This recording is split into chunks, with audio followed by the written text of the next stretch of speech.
on there as well. And if everything went properly, should be live. If YouTube it doesn't screw us. 4,000 viewers already watching here. What a packed arena. I can see we got more people in the arena than the World Series the other day. So there's a couple spots left and open there back in section C, I think. Yeah, fill those up. We're not cheating either, so that's also a plus. Yeah, that's right. So grab a drink, get seated, come on, get in, get your hot dogs, all that good stuff, get in here. Get your cotton candy. We're back. Yep. This is not CGI. Yep. Or any kind of, I'm here. Graphical tricks. Delaney's in Houston, folks. We're doing a live in-person meeting for the first time in what has it been? 6 months? Something like that, since end of April, early May was the last time that we met up. No, not even that, because we started doing the whole stereo remote thing because I had gotten a webcam. Yeah, so it's been at least probably 5-6 months.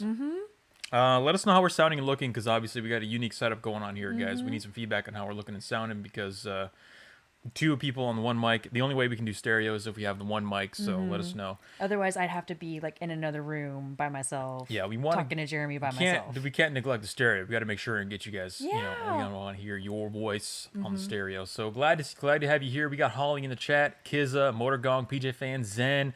It is packed, filling up in here. Get in, get in quick. Get in quick before the seats go away. We got a lot of juicy topics today. Actually, it's kind of light. This is going to be mostly a fun night. It's Halloween, right? This is the Halloween episode. Yep. We're here. We're not going to get too dead serious about this stuff. But we got some fun stories, and also some, it's a good combination of fun and interesting. Serious, and interesting and relevant. Our first story is going to hit on the shortages, the supply chain outages we've been hearing a lot about, and this one is specifically relevant to Halloween. I'm not going to give away too much. I'll leave it vague until we jump into it, because this is probably the most near and dear to my heart shortage that we're going to be experiencing, and we'll get into that. We're going to be talking about the Rittenhouse trial. We got some updates on that. It looks like good news. Can't tell for sure. You could be getting tricked. I don't know. We'll see. Hashtag Kyle House didn't do anything wrong. Yeah, that's right. Kyle House did nothing wrong. Propaganda segment. We got several stories tonight in our propaganda segment going on about the new Marvel movie. The new Eternals, is it called? I think so, yeah. It's just garbage. I haven't watched it, and I probably never will. But I kind of want to watch it just to see how terrible it is. Kind of too. Now that I've seen all the terrible reviews, I kind of want to watch it just to see how terrible it is, and I can scale it. Luckily, other people have already watched it, and they have left reviews for us, and the reviews do not look good. And it's becoming a news item about how the reviews are so terrible, and we'll look into why. Is there anything clues we can't put together as to why it would get such terrible reviews? I don't know, maybe some of the users in our chat already know. Yeah. We're going to be talking about climate propaganda as well. The UN released a very strange video of a dinosaur giving a speech about extinction. Okay. Yeah, I mean, they would be the experts since they were extinct. And we're going to take a look at that and talk about the bigger narrative surrounding climate change, because we've been telling you for weeks that we're going to be transitioning into the climate change thing. We're going to be talking about some other propaganda items, some weird advertisements that we're seeing, the brainwashing that they're trying to implement on you, and at every angle, everywhere you go, you can't escape this stuff. We'll be looking at some more of that. Of course. And Biden was caught displaying the white power symbol. Uh-oh. Yep. Oh, that one. Mm-hmm. That one. Okay. So he's a confirmed white supremacist. We're going to look at that. Finally? And Finally? Well, I mean, we all kind of knew. It's his first public display since being president of he's acknowledging that he is in fact a white supremacist. Okay. Well, good for him. It took him, 9 months, so cool. We'll take a look at that and see what the media response is, because that's the best part. That's really the story here, is the media response to Biden admitting that he's a white supremacist. And then one interesting story about Pfizer that we're going to talk about towards the end, about a new drug that they've got that's doing really well, and you'll be shocked to find out why. It's a drug you've never heard of, but it's doing fantastic this year, and we'll get into why after that. As you can tell, we got a stacked show lined up for you guys. We're live on Odyssey as well. Link in the description. If you prefer to watch on Odyssey, you want to bypass the YouTube moderators, you can ask some spicy questions in there, whatever you want to do. Join us on stereo too. You leave us a voice chat. We love that shit. That's the great. Odyssey is live. Yeah, okay, I just confirmed that. Good to go. Stereo is also live. Join us on stereo at Weekly Narrative. Follow me there. We're live just by myself, but Delaney's here with me, obviously. So let's get started, you guys. What do you think? You ready? I'm ready. Putting my chin strap on, my elbow pads, you got your pronoun mug? Yep, I got my he, him pronoun mug because I go by he, him nowadays. So let's do this. Let's go.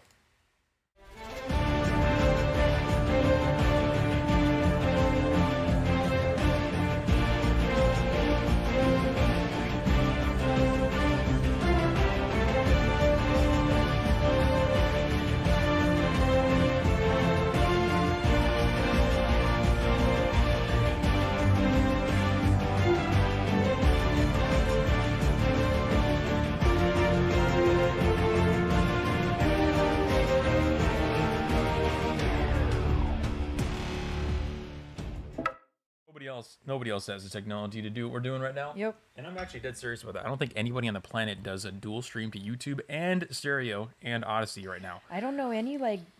I mean, you don't see Tim Pool or any of these bigger YouTubers out there. Tim Pool's small fries. He's terrible. Yeah, well, he's not on he's not on he's not on stereo. I'm pretty sure if he was on stereo, he'd probably get the same feedback that we get. Like, go away, you white supremacist. You know, yeah, all definitely. that shit. He wouldn't respond in as entertaining a way. Let's see. We got Okay, Paul's saying it's fitting that your Sacramento background was more aesthetic. It's true. It was more aesthetic. Yeah, we're gonna. But you know what? I looked at renting a spot in downtown Houston to do this, but I could not find one. So if she was staying here, we would find it more aesthetic. But set. I mean, it's aesthetically like this doesn't look as good as like the the parking garage where he used to be, but this house is amazing. So it's we are in a much better location. Yeah, y'all physically. don't see the other half of this house. All you see is this like white paneling behind us and think like, oh, so boring. No, well, you know what it is? Gorgeous. Because Holly chimed in here too. She says I missed the big window. They're used to they're programmed to see that, you know what I mean? So sorry, like folks. when you watch your favorite news TV channel or whatever, and they're not in this set anymore, they're off somewhere else. It seems kind of weird. I get what you guys say. If I ever come back to Houston, we're just gonna have to like do this in the backyard, I guess. Yeah, no, that would probably be a good idea. Have to be during the daytime though, because it's 9:00 here in Houston. Man, chat is already filled up. We got Xenomorph. What's going on? Dari's in the house. Yep. Okay, Dari. guys, I think we should go ahead and get the started. OGs. Let's warm up with the stereo here. I think we got Paul over here up in the stereo. What's going on over here? Oh, no, Agent Carmichael's Agent back. Carmichael is Dude, back. Agent Carmichael's a regular now. Glad to see you back. Let's see what he's got to say. Oh, speaking of pronouns, I saw some stereo guy. He had a bio, which is pretty funny. It was like, I identify as Michael Jackson. My pronouns are he. Like, Good. That's a good one. That's awesome. Yeah, stereo is definitely leaning heavily on the woke side, but Oh yeah, that's why we're here. We have to go into the belly of the beast. We have gotta, to. We gotta We're get like deep in there. We're like, what's the guy that went into the big whale? Oh, Jonah. Yeah, Jonah. But then there's also, oh my god, Is that Jonah? I don't know. I know what you're saying. I'm so bad with like book titles. Moby Dick. What was the guy that went into Moby Dick? You got the white whale. But yeah, we're like that guy. We're going into the belly of the beast to like confront these blue-haired and just clown pronoun people in stereo. Yeah, our literature history may not be the tippest of the toppest, but you know what? We got a terrible story here that we got to talk about right now. This is the worst story of the week, in my opinion. Largest candy corn producer hit with ransomware attack before Halloween. No. I don't know about you guys, but I love candy corn. I love candy corn too. Well, a lot of people don't, but you know what? According to ZeroHedge.com here, candy corn lovers beware. Candy corn manufacturer Ferrara Candy was hit by a ransomware attack earlier this month. The company is responsible for 85% of all candy corn production in the U.S. Oh, wow. This is the worst one. I don't care about toilet paper. I don't care about you could take water. You could take the oil. You could take the oil. Don't care. You could take the meat, but don't you dare touch Don't even care about the meat. Don't you dare touch my candy corn. Yeah. So supply chain shortages are really, they're coming for everybody. You can't escape, even if you just want to have a little bit of candy for Halloween. I mean, the kids don't get candy corn this year, guys. Imagine growing up as a kid and you not have candy corn when you go to Halloween. I mean, that's a rough childhood. I think that sucks. I mean, even if you don't like candy corn, it's still a staple during Halloween time. Like, you gotta have some candy corn, even if you just throw it in the trash. Like, come on. You can make a tradition out of throwing the candy corn in the garbage. I know people that hate candy corn, and every time they get it, they just throw it in the trash. That's understandable. I'm like, don't throw it in the trash. Just give it to me. I'll eat it. I like it. I love it. I love it. I think it's delicious. It's one of my favorites. I can't explain why. I think it's a texture thing, but I think so too. And it's just the flavor is just interesting. I'm like, okay, this is better than Hershey's Kisses in my opinion. From hell's heart, you stab at the pronouns. Thank you for that. Yeah, one. Captain Ahab. That's who I was thinking about. That's from Moby Dick, Captain Ahab. Okay. See, obviously, I'm not much of a reader. I mean, I've not much of a reader either, but I was like, I know it's from Moby Dick. I just don't remember the captain's name that went into the belly of Moby Dick. Thank you. Holly also likes candy corn. Okay, I'm not strange. All okay, right. well, as long as Holly likes candy corn, that's all that matters. But this is to be serious about this. There are, when we think about supply chain outages, there are multiple causes for these. A lot of them we have no idea what they are for, right? We don't know why necessarily the boats can't get in. Is it truck drivers? Is it dock It's the workers? boats, it's Is the it truck supply- drivers, It's where is it at? But it's the manufacturers taking forever to being even able to. beyond that, there's stuff like this, cyber attacks that can take things out. Now we make a joke about candy corn, but imagine this hitting something like an industrial, electrical company, for example. PG&E out in California, they get hit by a cyber attack, or you name it, a water plant, something like that. The point is, guys, we need to, as a country, our collective cybersecurity is really terrible. And, Yeah. even if we had everything tip top as far as supply chain goes, everyone had the proper staffing, everything else was in place. This stuff can still come out of the blue, out of absolute nowhere, and cause havoc on society. And right now it's candy corn. But it will be something serious eventually. I mean, I thought they were going to get more serious after the last one, which was like a meat processing plant, if I remember correctly. Oh, yeah. And then before that, it was oil refinery or oil processing plant. You'd think that after two really big ones that are two really big industries in the United States, that they take it more seriously. And now here it is, like a little lesser industry, which is candy corn. They're probably not gonna. They're not gonna really do anything. They're just gonna pay these guys, and it's gonna get swept under the rug, and nobody's gonna give a shit. Well, I think actually Biden passed a law that said regarding paying the ransom, you can't pay the ransom or something like that. I don't know. They're trying to curb. We talked about it on the stream. They're trying to curb the ransomware attacks by making it illegal to pay ransom. What? Which is, and it's not really going to work. That's anyway. not gonna work. There's some alarming news in chat here from Region. He says, you can see the Trans Twix commercial. I don't watch TV, so I don't see commercials. Watch TV either. I heard that they had like a commercial, and then it was like so full of wokeness that they forgot to mention their product.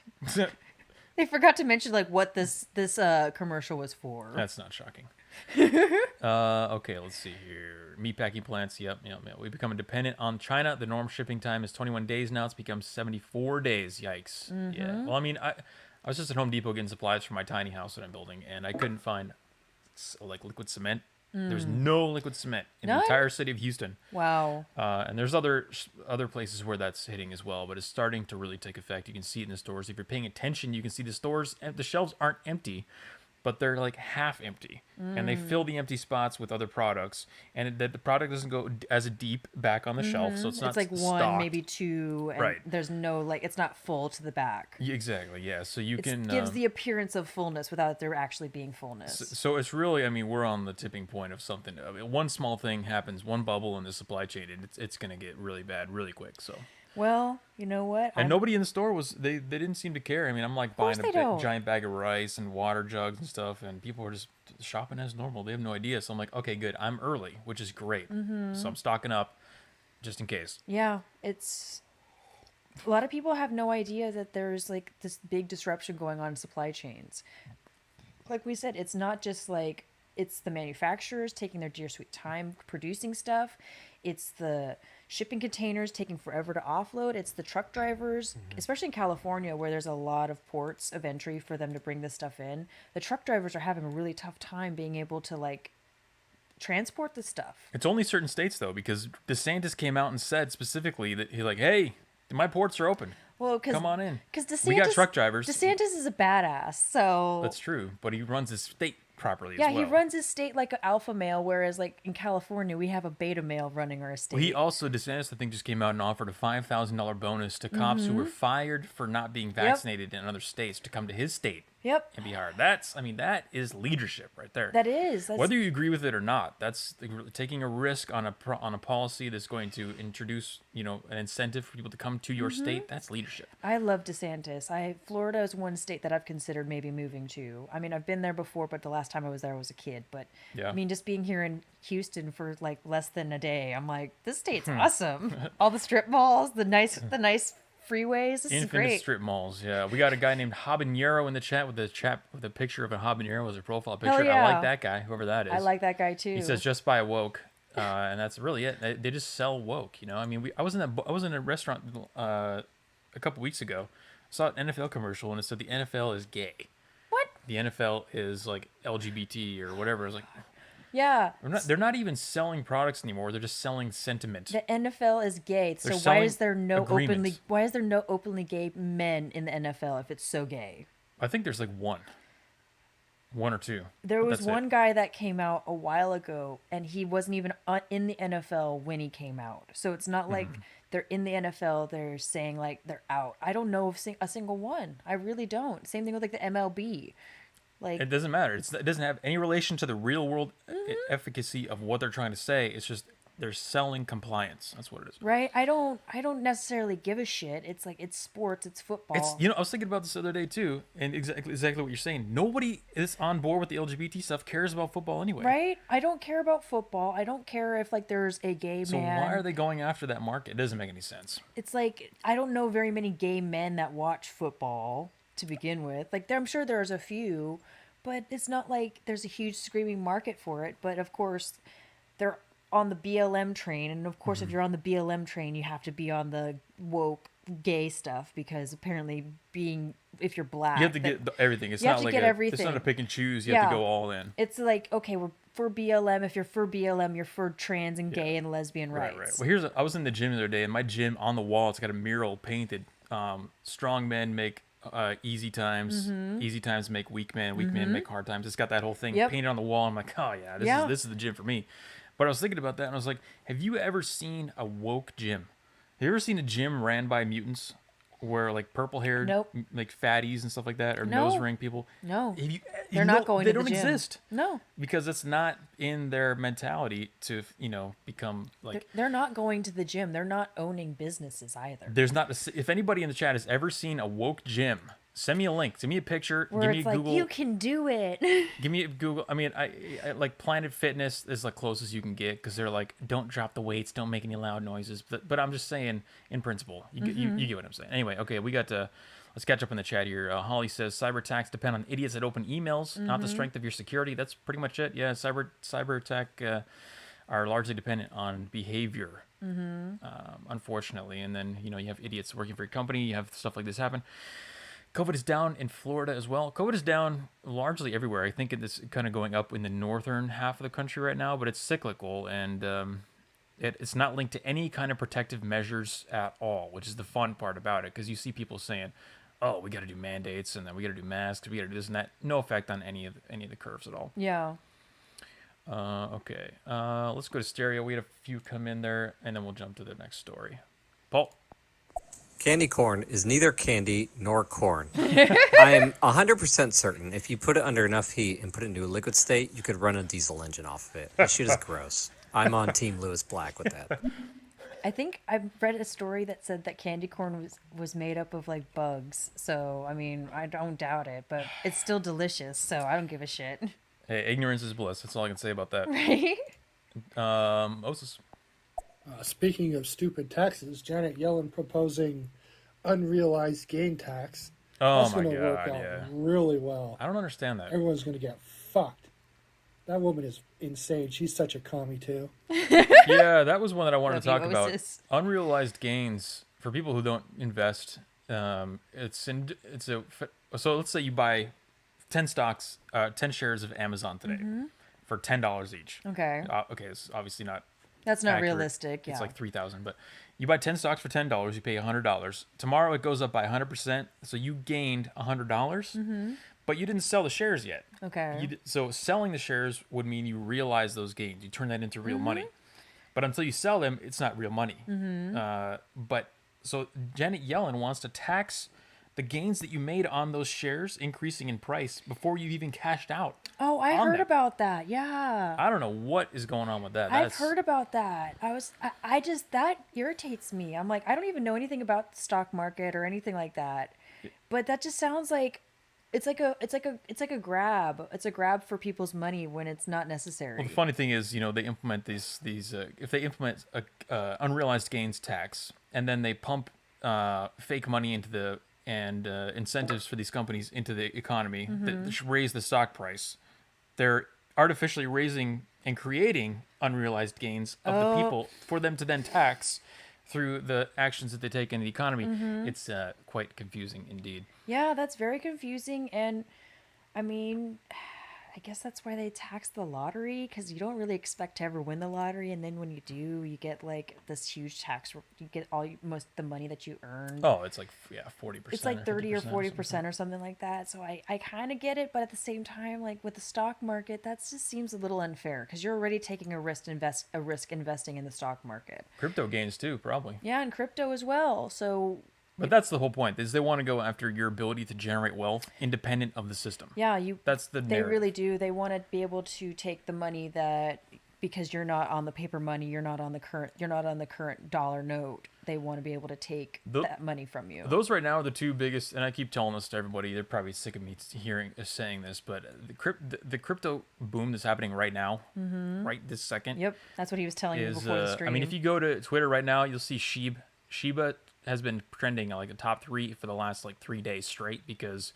it's jumped like 100%. The crypto boom happening right now is the single biggest wealth transfer in human history. More millionaires are being made out of individual people out of thin air than ever before, and they realize this. They realize this is why they're talking about tracking crypto purchases. Having a task force dedicated to The crypto security task force we talked about, unrealized gains taxes, because they see that people are getting rich independent of the system, independent of having 9-to-5 jobs, being wage slaves, and they're unhappy about it. Independent of being totally and wholly invested in the note system that we have here in the United States. Exactly.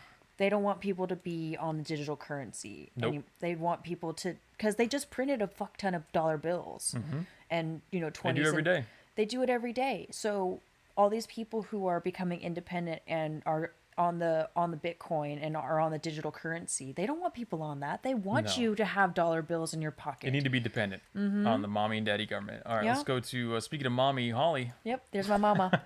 So there's some exciting news up here in Canada. There's been a whole bunch of lawsuits that have been filed against the mandates. I mean, there's a bunch of doctors in Alberta that have filed that the vaccine policy amounts to constructive dismissal because it, of course, alters the contracts of the plaintiffs on threat of termination, of course. And then, of course, the statement of the claim goes to allege that the vaccine policy breaches confidentiality because the second a physician is put on unpaid leave, their vaccination status is immediately apparent. So that inflicts damage to their professional reputation and also causes psychological harm. And the one in Toronto is against Section 7 of our Charter of Rights and Freedoms. So who knows? Let's see if this goes anywhere. Good luck. Yeah, good luck. You need it up there. I was actually discussing this with my actual mom just like yesterday, because she got vaccinated because she wanted to go to Hawaii, and in Hawaii apparently, like, they actually, when you show your vaccine card to customs when you go through the airport, they actually like do check to see if that's a legit vaccination status. And I asked her, I was like, Mom, I feel like this is like some kind of violation of HIPAA, because this seems like they're going like to the greatest extent to like get your medical history when it's like, As soon as you buy those plane tickets, you consent to all that. I That's the know, problem. unfortunately, So like there's no HIPAA violation. I know there isn't, but my mom was just like, you know what, they're going to be, my mom was like, there's going to be all kinds of lawsuits. There's going to be all kinds of like litigation going on for like the next decade over this. Canada's whole even thing. more screwed, because I just saw an article saying that to be considered fully vaccinated in some places, I need to fact check on this, but you need to also have the flu vaccine now. What? Yeah, they're dialing in the flu vaccine Oh my with God. the COVID vaccine. Wait, so the flu came back? Yeah, that's a good point. It didn't exist for the last 2 years. Yeah, it's been gone for like the last year and a half, almost 2 years. So now the flu is back. People are actually like dying and getting sick from the flu, Guess because so. I thought the flu disappeared. That's what I was told by the mainstream news. All right, so let's move on to the next story here. We got an update on the Kyle Rittenhouse trial. You guys may have seen this. I think it's good news, but we kind of got glimpses of good news in the Derek Chauvin trial, and it turned out to not be Right. good in the end anyway. We were I so think disappointed this with that. This is probably just a case of the judge trying to be objective, but it is possibly a case of the judge favoring Kyle Rittenhouse. So this is the deal. Men shot and killed by Kyle Rittenhouse cannot be called victims in court. Judge Oh. rules. So when they're referring to the two guys that he killed, they cannot be said, oh, the victim was the victim. They can be referred to as arsonists or looters, Hell yeah. the defense attorney said. The defense attorney may call them arsonists or looters. Good. The judge said. So the judge is either on board with, he's favoring Kyle Rittenhouse, or There's some objectivity that's really shining through here in this case, because obviously the term victims does paint them as Like they had they didn't want something happened to them, Yep. which is the exact opposite of what actually happened, because they were trying to attack Kyle. it, right? Just calling them victims flips the whole thing Right. 180 degrees immediately, which would confuse jury and all Like that kind if of stuff. Kyle went up and shot them point blank in the head, and no, And wasn't running from them. like wasn't running from them, wasn't fearing for his life, then that's one thing. But that he was running from them, he was fearing for his life. He was trying to get away from them. They still followed him, even though he was armed with a firearm that was loaded with live ammunition. So to me, it's like, I'm sorry, they're not victims. Like they wanted to get shot by him in some way, shape, or form. Quote, let the evidence show what the evidence shows, and if the evidence shows that any or more than one of these people were engaged in arson, rioting, or looting, then I'm not going to tell the defense that they can't call them that, he said before what is expected to be a contentious trial starting next week. So it's been over a year now since that happened. And, It has been. Finally getting that rolling. And I mean, the justice system in America, whether it's equal or not, we can all agree that it's slow as hell. Well, especially with high-profile cases where they need time to gather the evidence, gather the witness statements, gather everything. Like if it was just a simple like, dude beat on his wife, like that's not that's or petty larceny, those kinds of things. But this is like a high-profile case. Like everybody was claiming that this kid was a white supremacist, that this guy was a neo-Nazi, that this guy was a Proud Boy. It takes it was a high profile case, especially like he shot like all the 3 people he shot were white people. I was just like, y'all like It's gonna follow the same process that we saw with the Chauvin trial. It's gonna rely almost entirely on the local sentiment of the people, and the jury's gonna go in and say, well, I live here, I don't want my house to burn down, so I'm gonna just say not guilty or I have guilty. a feeling that's kind of what's gonna happen. And they completely screwed that up because they let the jury get out and watch the news and look at Twitter and all this kind of stuff. That was completely It's kind of hard nowadays. destroyed It's kind of that hard trial. nowadays with jury selection because it's like you got to ask them like, do you have Facebook? Yes. Okay, dismissed. Do you have Facebook? Yes. Okay, dismissed. Do you have Yeah, Facebook? pretty much. Yeah. Do you have any social media accounts Do you at have all? any social media at all? Yes. Okay, dismissed. Yeah. Because pretty much everybody has some form of social media. And that's an objective question because you could have social media use that favors or disfavors. We're not saying, oh, you have social media that automatically means you're gonna favor the defendants. No, we're not saying that. We're saying that social media is gonna tilt your bias strongly in It one way or the definitely other. is. So That's why I feel like they should have just gone with like 80-year-old grandmas that have no Facebook, no Yep. Twitter, no nothing. It should have just been a jury of 80-year-old grandmas I like that. Yeah, for let's go with Chauvin. all right, let's go to stereo. We got Osis. I myself prefer dead commie midget, dead commie skateboarder, and one-armed commie. Hell yeah. That's what I would call them all. There you go. They can be addressed as such. I mean, if that's what they go by, today's day and age, I can go by he, him. He can go by they, them. They can go by dead midget commie. Kizza in the house. I'm surprised the judge couldn't be even more honest and just call them what the hell they were. Marxist terrorist. That's a good Last point. time I checked, Marxist terrorism That's a really good point, is a actually. very serious crime. And also, while he was at it, technically speaking, the Democrats, as well as the mainstream media, are all guilty of aiding and abetting Yes. terrorism. Which last time I checked was a very, very, very serious crime. But what do I know? I'm just an English pleb. They tried to downplay it. They really did. It's like, oh, here's a building burning, but it's no big deal. No, he makes a really good point, and that by calling them arsonists and rioters, that is the most neutral term that you could use in this situation. If you wanted to use a weighted term, if you wanted to go far to if we're to favor the right wing argument on this side, you would call them Marxist terrorists, which is exactly an accurate description if It you really is. wanted to use that term. Rioters and looters and arsonists, that is a neutral, objective term that you could use in this situation. Yeah, So calling the fact, them victims is not neutral. no, that's on the opposite That's on side. the opposite Yeah, scale. so we're trying to let's be neutral. And I think this, like I said, that's why I said this is a case of the judge just being objective and Call neutral them about it. criminals. I mean, if you really want to get down to it, you don't even have to call them arsonists. Just call them fucking criminals in my eyes, because they were. They were committing crimes. They were trying to assault him. Like one guy chased him with a skateboard and learned the lesson of like don't chase a guy with a gun with a skateboard. Yeah, no, somebody said don't bring a gun to a skateboard to a gunfight. And then PJ Fan has a good one here. He says Kyle should say that he thought he was firing a prop gun. Right? I That's a thought good it one. wasn't loaded. I thought that it had blanks in was a it. blank. I didn't know that it had live ammo in it. And the best part is that, yeah, as Holly says here, the one guy, I don't know if they yelled at him, but I know on Facebook afterwards that he admitted to saying that he should have Yeah. just killed. He wanted to kill him when he got to him. I The guy who saw- got shot in the arm didn't die. He was trying to get to him so that he could kill. Yeah, Kyle I Rittenhouse. heard one of them saying like, "I'm gonna kill you if I get my hands on you," and I'm sorry, like, I'd rather you die or you get maimed before I die. So fuck off. What's up, Tyler? Welcome to the chat. Yeah, keep your eyes on the road there, buddy. All is well over here. No, not the same couch, Tyler. I'm in Houston with Jeremy. We're on his, the couch in his living room right now. So we're just chilling. Like, this is a good time.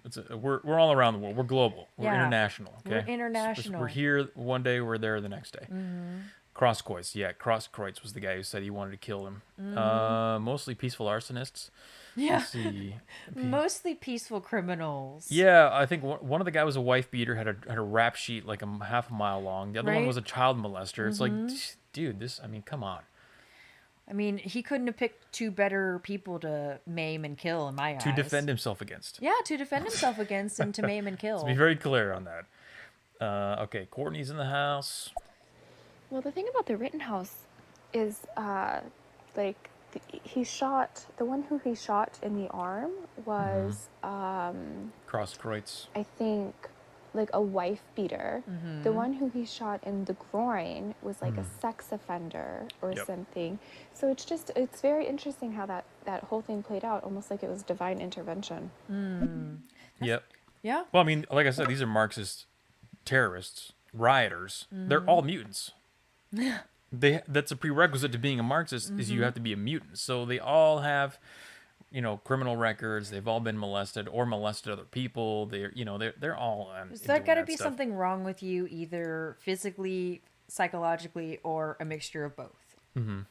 Yeah. And with these people, Some kind of mutation. there's some kind of mutation going on, and with these people that he shot and maimed, there was definitely something going on. Like, I'm sorry, it takes a real kind of stupid to chase after somebody with a freaking rifle. Oh, PJ Fan likes the mutants comment. I'm dead serious on the mutants, by the way, and I'm using that term biologically, not to make fun of them, not to as an insult. As a biological term, these people are mutants. Yeah, just like They're they have own maladaptive your mutant pride, man. maladaptive life strategies. I'd respect Self-destructive. you. I'd respect you more if you just own your mutant tendencies. I mean, they pretty much do. They say they want to destroy America, so that's basically, that's exactly what a mutant would say. Let's go back to the stereo here. We got Annette. Hey guys, how we all doing? Hope you're Hello. all well. Oi. Hope you're all safe. I was just wondering, has Kyle been in prison this whole time, or was he released on bail? He had a $2 million bail, so they probably got enough money for him to be able to get out, but I'm not 100% sure. He's been out this whole time, I believe. Yeah, I'm pretty sure they had enough money to get him out. But people have, it's still like $2 million for this is ridiculous. Let's see. I'm just taking a quick glance through the article here to see if I can get confirmation on that. But I did see people were so mad that he got out and he was fraternizing with like Proud Boys and stuff like that. So I'm pretty sure he's been out this whole time. I think he's been out this whole time, yeah.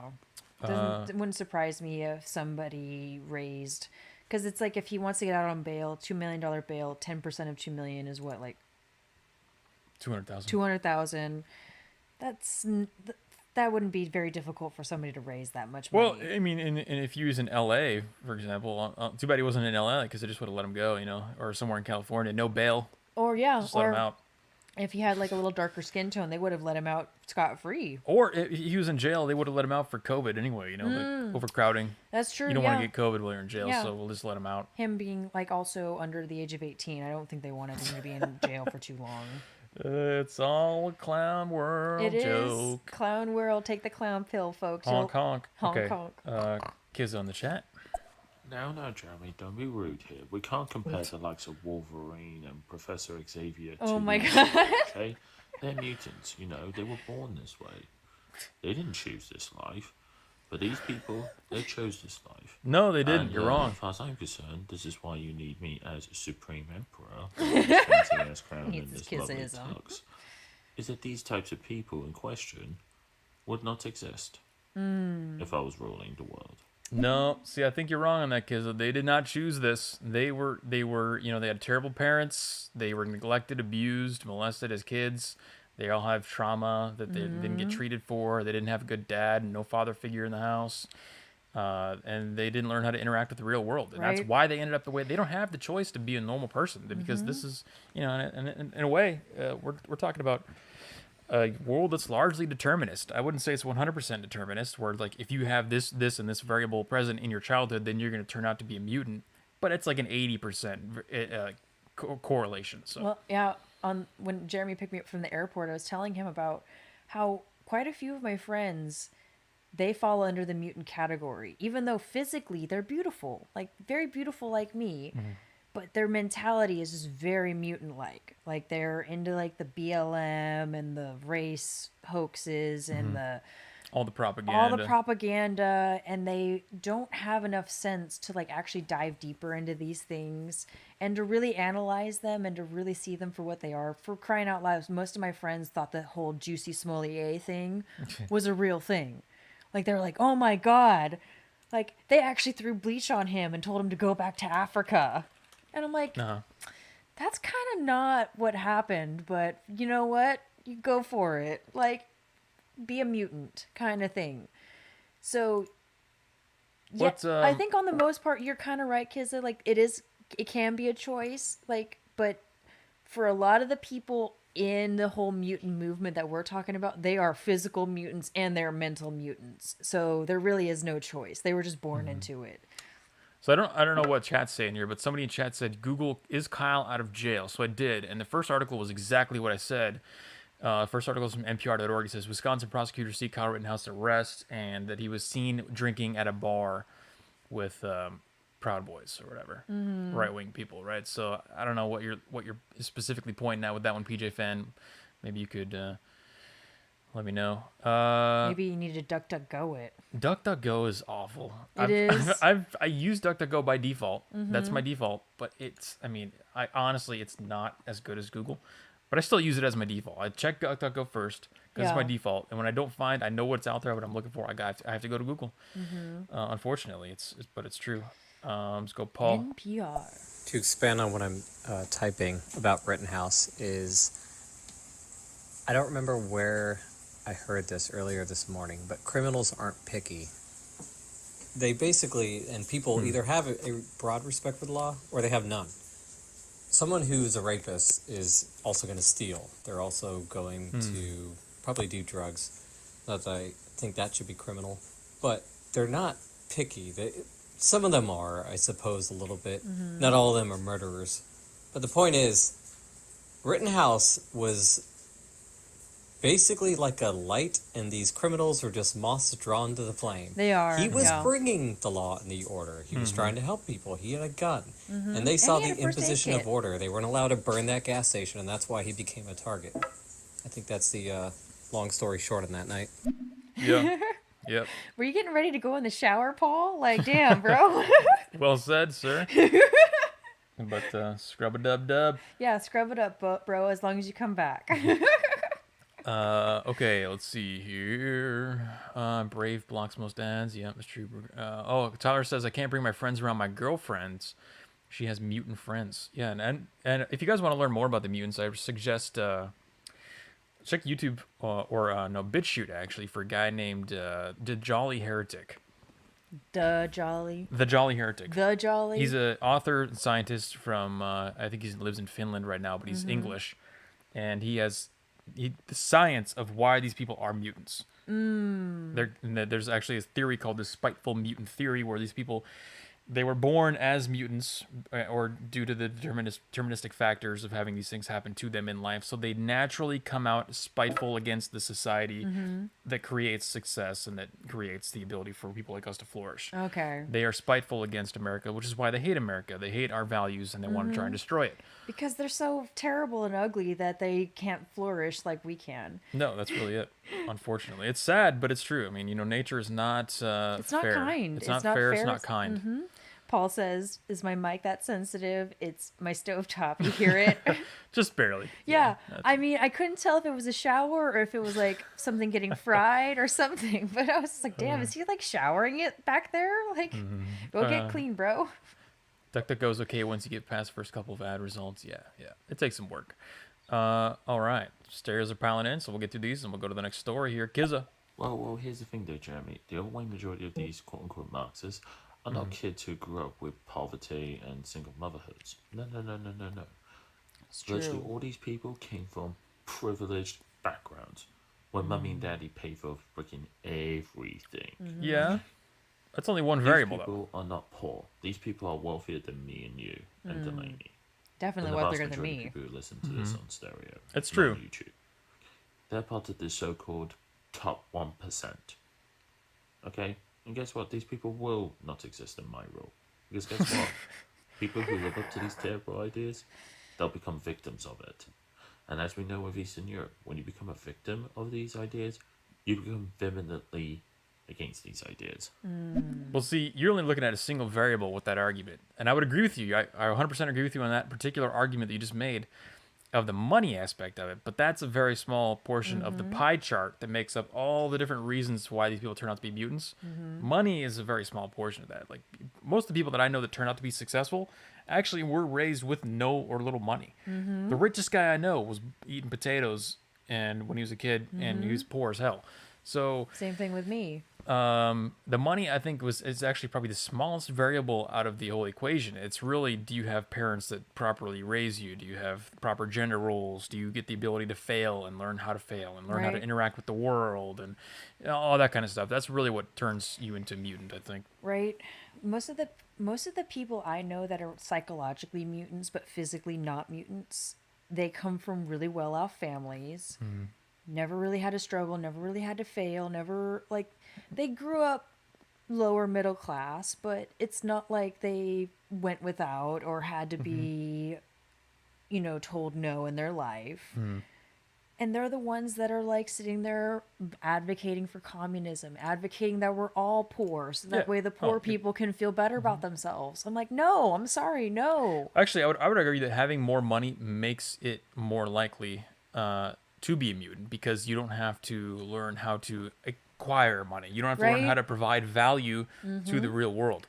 So you completely misunderstand how wealth is created. Right. You don't know how labor works, but then you go preach about labor this, labor that, socialism, communism. Yeah, like, you, it's you all about the complain labor. about you complain about capitalism. You've never but been labor, Yeah. but all you talk about is labor. complain about Jeff Bezos shooting a rocket up into space, which I agree is stupid, but like, it's his money. Let him do Yeah.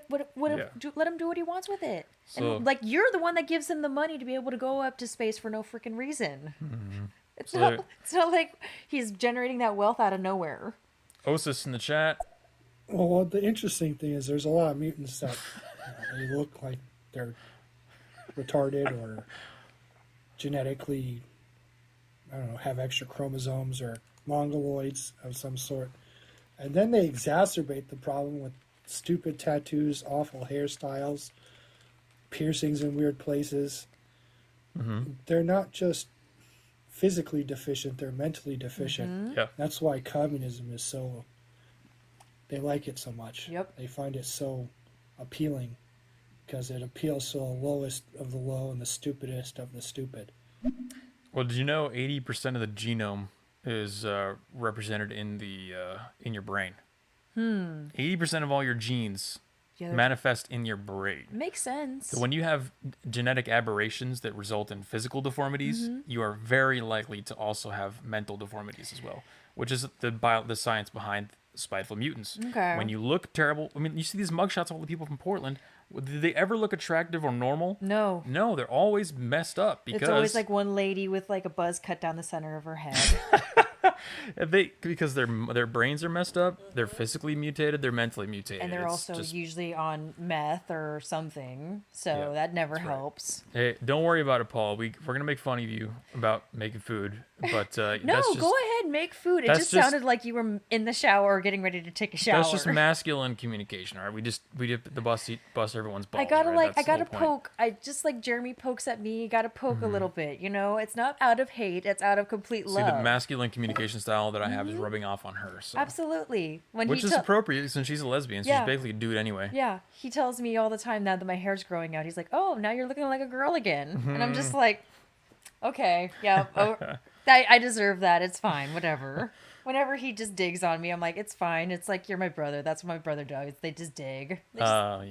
They just dig and like make fun of you, and Yeah, that's just- how they show love." Just think of me as a brother. Yeah, that's it. Yeah, well, Zen in chat says they should have never shut down the mental institutions. Yes. I agree. Ronald Reagan, you made a mistake with that, my That friend. is why we see all these homeless people. That's why we have all the mutants getting shoveled through college when they should Mm-hmm. never be there. We're lowering all the standards for testing and whatnot to let them they're- in. Yeah, they're also like procreating. It's like Yeah.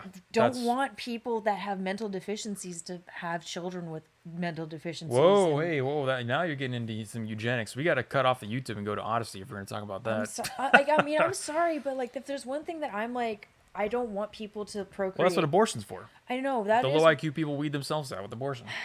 the low IQ people, kind of. There's your like, spicy take for the night. Yeah, the low IQ people, kind of. The like mentally ill people, kind of. Like, I can agree with like, yeah, abort those, but it's still like the reason why like there's a huge spike. I think is because of the mental institution shutting down, and there's no like regulation on them like having interpersonal relationships. They're just getting pregnant left and right. Like, I remember I went to the ER once. There was this crazy lady that was trying to befriend me that was pregnant. She's like 40 years old trying to befriend me, and I'm just like, girl, she's like trying to get my phone number. Jesus. I'm like, no, I don't want to be friends with you. I'm sorry. I'm not trying to be mean. It's just Agent Carmichael wants to be friends, though. Oh, Agent Carmichael can be friends. Let's see what he's got to say.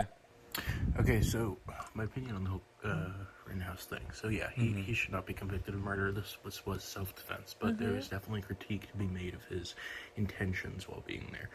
I mean, he was going around saying like, "Oh, medic." Well, he had a firearm, like in the front, like just like sort of taunting them, like this like again, these people, they're not normal people. Like, did he really think he was just gonna go out there and be all helpful? Like, hey, I'm gonna show love. You need some medical attention. I'm gonna help you out. Like, he was clearly going out there for sort of to stir the pot.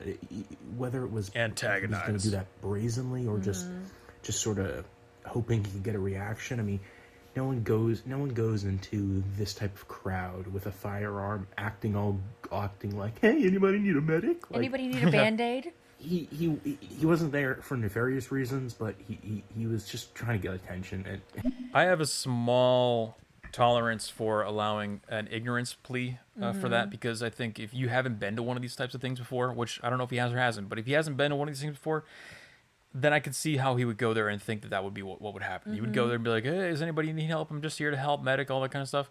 But me having gone to dozens of these things where there's Antifa and literally like people colliding, like Spartan and like style clashes at the hot gates. Yep, you were there at Portland when the riot happened. Yeah, for one of the first Unite the Right riots. too, and stuff like that, where it's like, okay, nobody is gonna take you seriously if you just walk around with a gun on yourself, asking if you need a Band-Aid.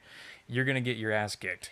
Well, let me ask this: in the military, so there are combat medics. Do the combat medics have firearms on them when they are rendering aid to people, or no? I wouldn't know. I wouldn't. Paul know. would know. I was gonna I'm say sure they Paul. do. Paul would know. Maybe Mike would know. I'm sure they do.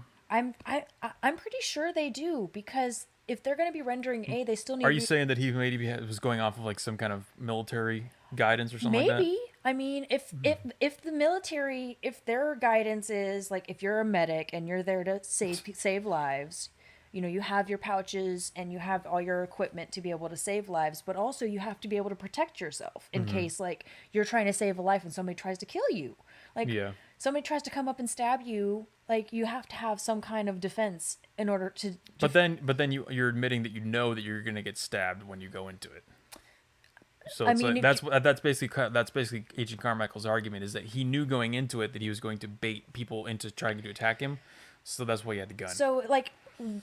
So if he didn't have a gun, he would not have been attacked, not been harassed. He probably would have flown under the radar a little easier. A little bit easier, but still, like, he probably still wouldn't have, because those guys were hell bent on attacking somebody. Yeah, and Chad's saying it was just an easy target because he had a firearm on him. Chad's saying they're definitely armed. So, but yeah, I have I have a small allowance for ignorance on his part, but largely I agree with you, Agent Carmichael. You can't go to that kind of stuff with a firearm and expect to have a peaceful time. Spirit Love. I can see that a person. Are you two people in one person on here? What's going on?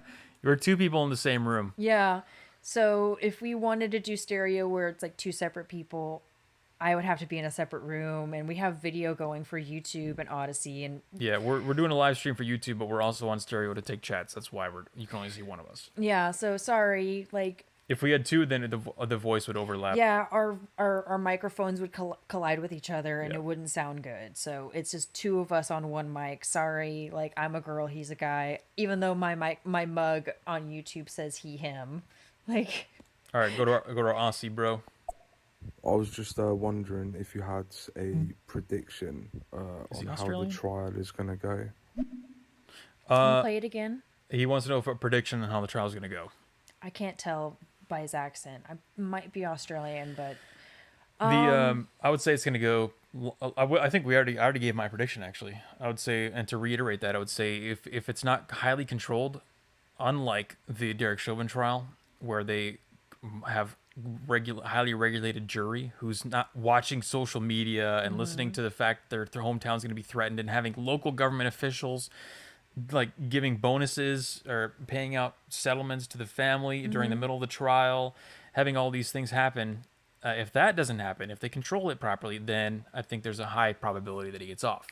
But the jury tainting is going to be a big variable here, just like it was in the Chauvin trial. I personally think that they're gonna go, like, if they were smart, they would not go for murder. They would go for manslaughter and just go with that instead of like going for the full murder boat. Because if they go for murder, it's probably not going to happen. But if they go for manslaughter, they might be able to make a case for manslaughter. But No black people died, so that changes everything. right, that's the point that I was talking about before the stream with Jeremy and his roommates. That's like, a good point. I was like, no black people died, so what are y'all complaining about? It's he killed not 3 white it's people. not as contentious because they were all white people. So yeah, You know, and he was that's defending definitely a variable. himself. He was defending himself. He really was. He was trying to run. He tried to run. They chased after him. He shot them. It's not. Oh yeah, and Q-Jar says the Rittenhouse trial isn't a headliner news 24/7 either. So that's there's not as much pressure from the media and social media. There's a good chance he might get off, but there's also a good chance he might get charged with like manslaughter or something. So like you're that. 50-50. I'm 50-50. Like at this point, like I thought that Derek Chauvin was gonna like get off. Yeah, or we he was were if way wrong on that one. If he wasn't gonna get charged for murder, I was like, you and I said we're like, if it's not murder, then it's gonna be manslaughter. It's gonna be like something like that. But we were way wrong about that because the jury was so skewed. So at this day and age with social media, I'm just gonna make multiple predictions and hope that one of them is right. Cross my fingers. Right, Holly.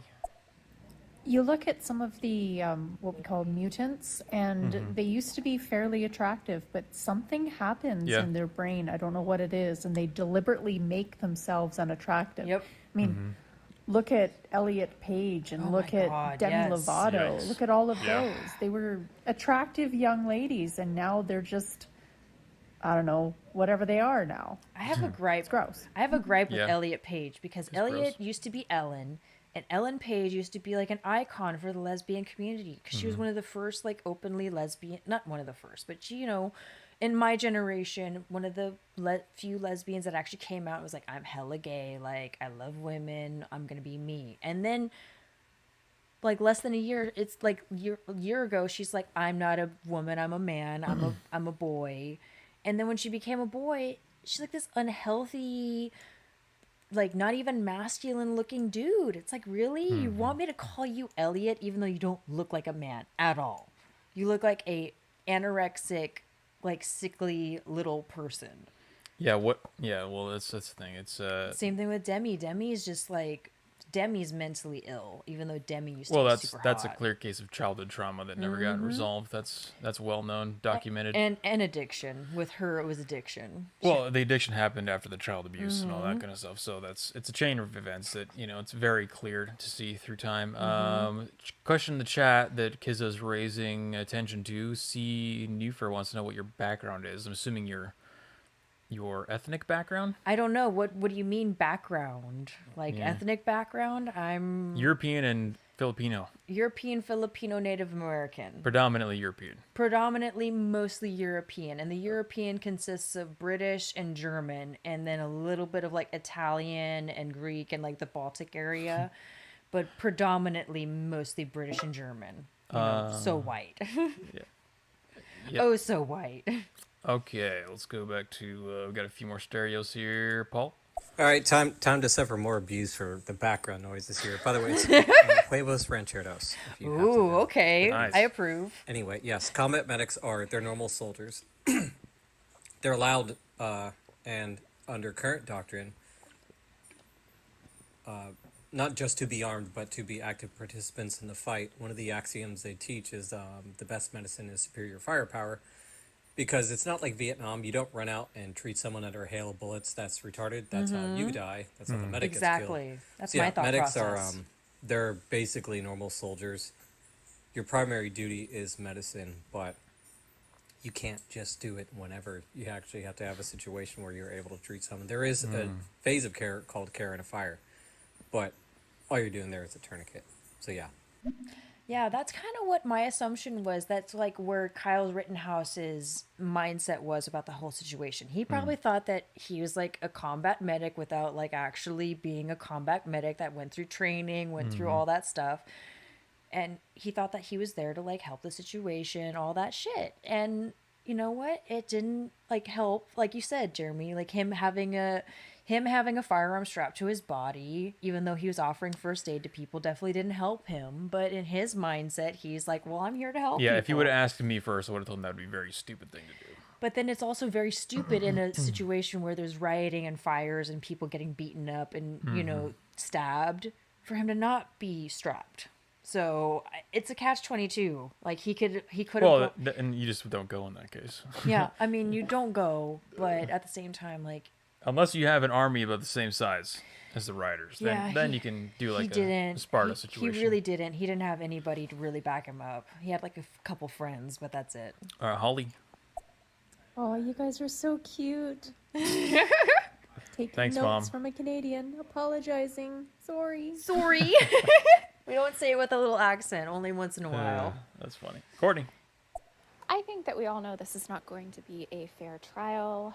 Yeah. I think it will go the way of the Chauvin type case here, because you have to think all of the people who are in the jury, they know that they're going to be found out, and they know that they could be in danger, their families can be in danger. So no, I don't think that it's even possible for him to get a fair trial. I don't think it's possible either, Courtney. I agree kind of with that. That's why I take the stance of like, I would like him to be able to walk away from this, but I'm realistic in the fact that, especially with the history of the Minnesota and how the Derek Chauvin trial went, I'm like, they're probably not going to let this white boy get away with killing three people during riots. They're not about to let that happen. No, I'd agree with that. Two more stereos here, and we'll go to the next story. Osis. Most annoying part to me for Ellen Page is Elliot Page now. The only movie I know for her is Juno, which is about teen pregnancy. Right? Now she has no titties, and I don't know if she's inverted her vagina or not. What You the mean fuck? exverted?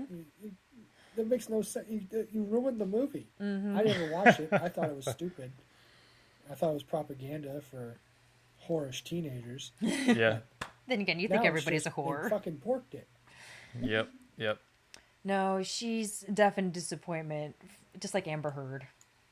Oh man, that's a disaster right Oh, there. my yeah. God. All right, Agent Carmichael. Yeah, and I definitely. I mean, there is some. There's some leeway. I'd say they're being naive. I mean, he was freaking 17. Like, freaking everyone's retarded when they're 17. Like, Yep. there's definitely some poor judgment. Yeah, if he was like 34, I'd be like, all right, you're retarded, or you clearly just wanted to go out there for looking for action. But yeah, I mean, I would definitely also agree. He was definitely a little naive to the situation. He definitely was, but I think he didn't have malicious intent. That's my whole thing. It's not like he went out there trying to kill people. I think he genuinely did want to help people. And then when it came down to it... Well, intent doesn't matter anymore in courts. I know, it doesn't. So it really doesn't. It's not like he went out there and sought out to, like, kill 3 people. I think he genuinely wanted to freaking help, even though he's not in that community. He genuinely wanted to help. And that's... I mean, like you said, intent doesn't matter. It's like, whatever. He still killed 3 people, even though he didn't intend to. Nocturne in chat says they beat an old man who was trying to peacefully stop people from looting his store during those Kenosha riots as well. Yeah, I remember that. They were blowing up cars. Don't forget how crazy the rioters were. Yeah, it was intense. It was a full-on riot. It was. One guy with a gun is not really going to make a significant difference. Yeah, not when there's buildings burning down, when there's businesses being looted. One guy with a firearm killing people that are chasing after him, trying to kill him, He was retreating when they attacked him. Yep. Tyler, we have a link to the Telegram in the description if you want to join the Telegram. We don't have a Discord, but we do have a Telegram. So feel free to. Telegram, all the regulars are in there. We chat about stuff all day long, so feel free to join that. I just shared a funny meme about like Indian lots smoke of memes. Lots of memes. Mine was about Indian smoke signals, and it said like, "What does that say?" And it says, F Joe Biden." We're about halfway through, so if you guys, it's a good time to make a shill break right here. We do have a link to the Telegram in the chat if you guys want to join our little community there. We are live on Odyssey as well. Join the Stereo live every week on all 3 platforms from now on. And you can watch the podcast or listen to the podcast version of the show on iTunes, Stitcher, and Google under the name The Alt-Centrist. If you want to listen to the podcast, search for The Alt-Centrist on those platforms, and you will find the audio version. Yeah, Tyler, we would love to have you join our chat because we have a lot of great people. We talk about stuff all day. It's awesome. It's freaking hilarious.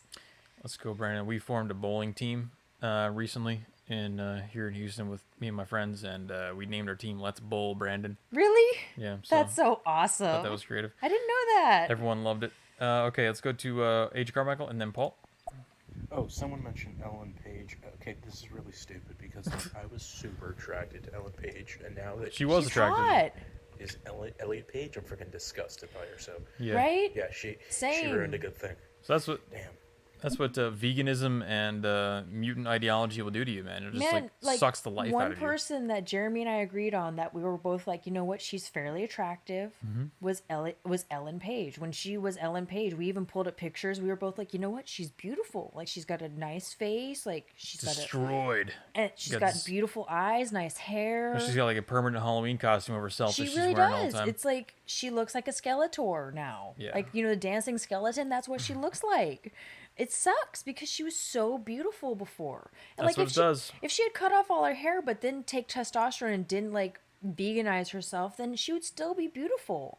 But she just veganized herself and ruined her entire existence. And it's like, girl, you look like you're dying. Veganism, not even once. Okay, guys, don't even try it. Not even once. All right, Paul.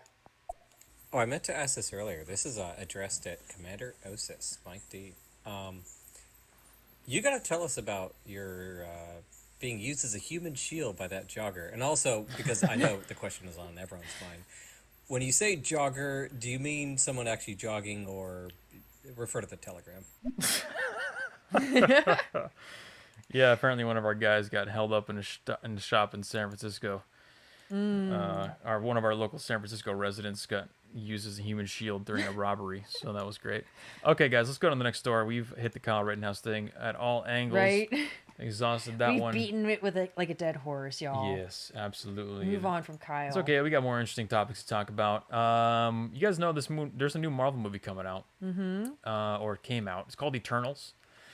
And I thought this story was just so absolutely juicy because we're coming off the cuff of, the leftists, the mutants attacking Chappelle. And walking out of Netflix. The Netflix thing. And, the mutants trying to push propaganda like the Fauci documentary on us, things like this. Like, there's a battle happening in the media right now because that's all anyone's doing right now is consuming media. And the first thing I want to do is draw a distinction between what the Marvel movie, The Eternals, is and what actual movies or cinema are. So Dune is also in theaters right now, the remake from Denis Villeneuve, the French director who I think personally is one of the best directors alive on the planet right now. Now, to contrast these two, Eternals versus Dune, Eternals is content. Okay, Marvel movies are content. Yeah, Dune is cinema. it is. It's art. The Eternals is not art. It's not. It's content. It's just a complex YouTube video for you to watch and be distracted for 2 hours. It offers no meaningful, real value outside of there's no like actual deep depth analysis into it. what they do use it for is a Trojan horse for propaganda. In this Yeah, of particular course. case, Marvel's Eternals gets review bombed, quote unquote, review bombed for LGBTQ plus relationships. Oh God. So anytime something bad happens with leftist media, a movie that comes out or whatever it is, and it gets bad reviews online, It's same bombed. thing with a Fauci movie, right? It gets brigaded or it gets review bombed because there's my no God. possible way that it could it's just garbage. it could just organically get a terrible review or just organically be, just terrible. insert expletive here, movie. And this is yet another example of that happening. I mean, how many times have we seen this? We saw it with the Ghostbusters. You're misogynist. You don't like the Ghostbusters. You're misogynist. You don't like the Ocean's 11 remake. You're misogynist. This and that. Every single time they have an excuse for making terrible content because people are recognizing that you're putting propaganda. You're not using Eternals as an art piece. Yeah. You're using Eternals as a Trojan horse to put your garbage ideas into. It's because not like a good story that actually like teaches you lessons and has like a plot and actually has like a format and something to go off of. It's just propaganda. From the direct.com, Marvel's Eternals is about to make its theatrical debut, and the anticipation is high. Is it? I didn't even know this was coming out, and I like the MCU I think the anticipation is low. I like the MCU, but I didn't even know this was coming out because I don't give a shit The anymore. upcoming MCU epic has gotten largely positive reviews with press members. Okay, we already know press members' reviews do not matter at all. No, it's about people, not people in the press. And anyway, they've been they're saying that the IMDb reviews got bombed because there's an LGBT kissing scene and there's also a more LGBT propaganda in the movie. I gotta ask, is it guy on guy or is it? It's guy on guy. Oh, okay. Ew, I don't want to watch that either. Yeah, so that's kind of I mean, if it was two women, that'd be different. If it was but, two chicks, I'm totally down for and that. not only that, but it's a fat black guy. I think Tyree Henry's character named Phastos has captured the attention of a large swath of fans because the character will be the first openly gay hero to grace the screen in the MCU, which is the Marvel Cinematic Universe. In the film, Phastos is in a long-time relationship with another man on Earth and is forced to leave his partner to rejoin the Eternals to take on the dastardly deviants.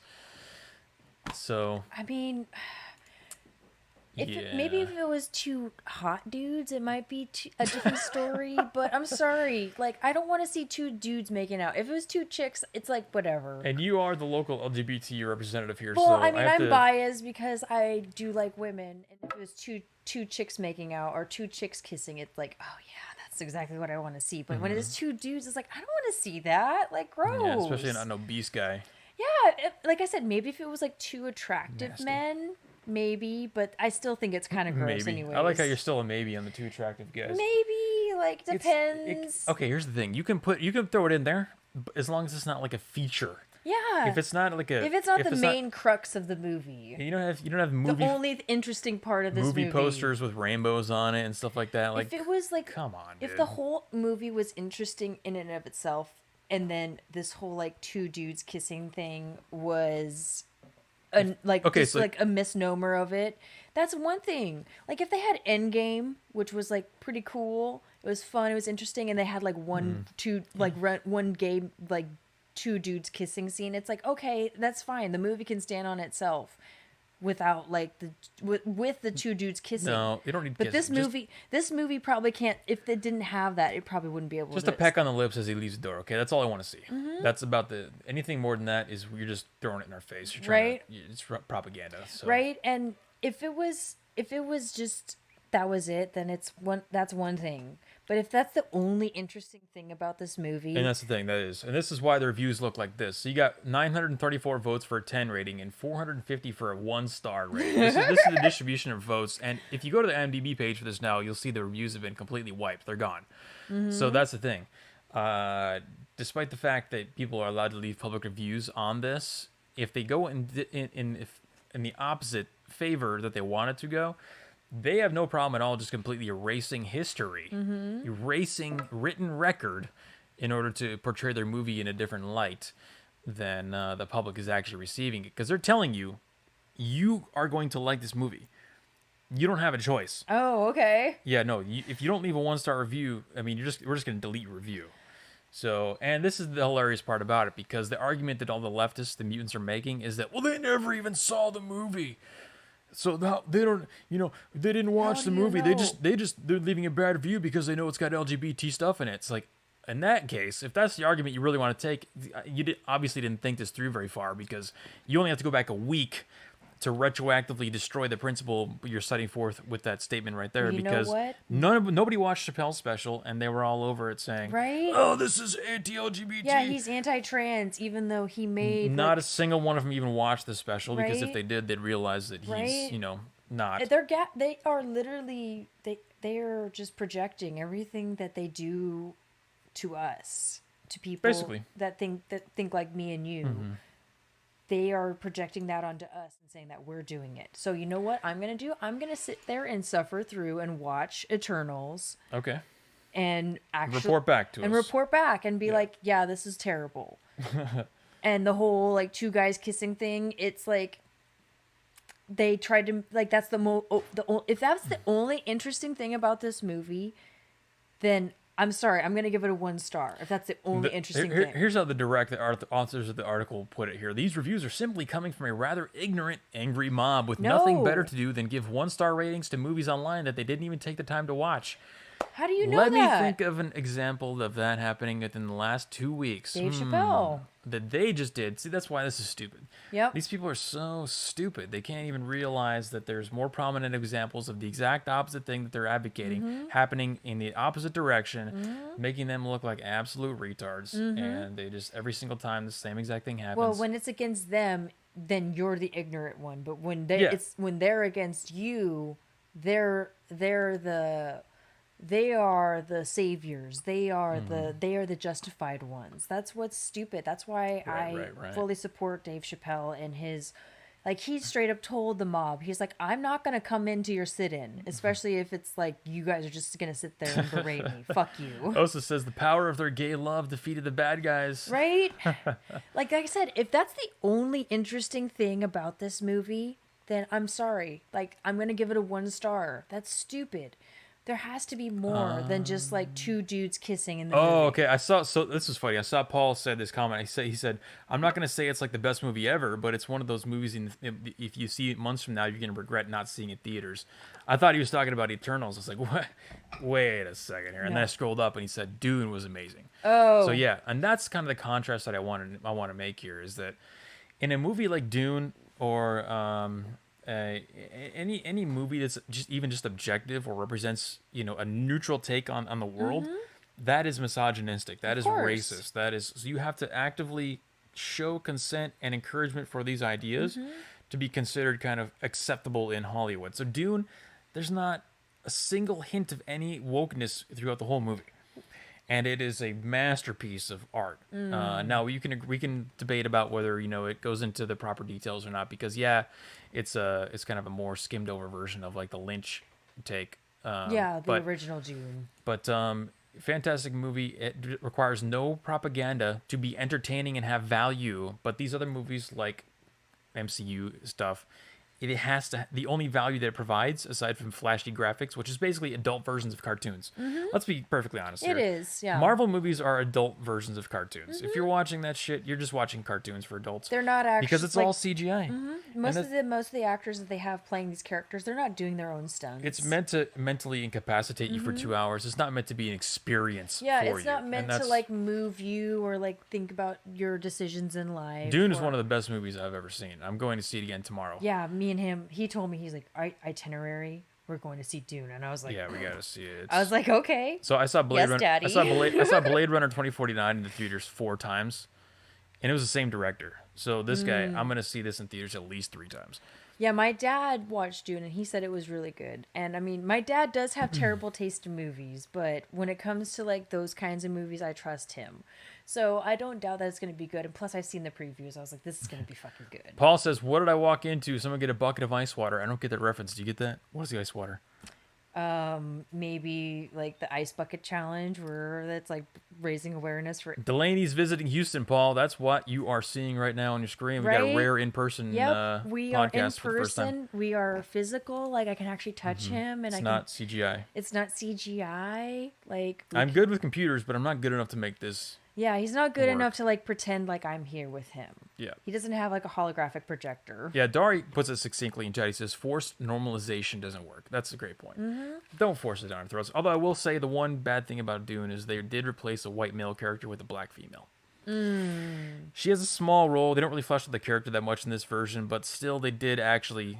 I take back my statement. They did throw a little bit of wokeness in there. Because Just a smidge. they did gender and race flip one character for diversification. Okay, well that's better than the whole cast. It's a little sour, but still, it's ignorable because the rest of the movie is so good. So let's go to Super Chat Stereo as here. long as the rest of the movie's Okay, good. so Yeah, oh, it's good.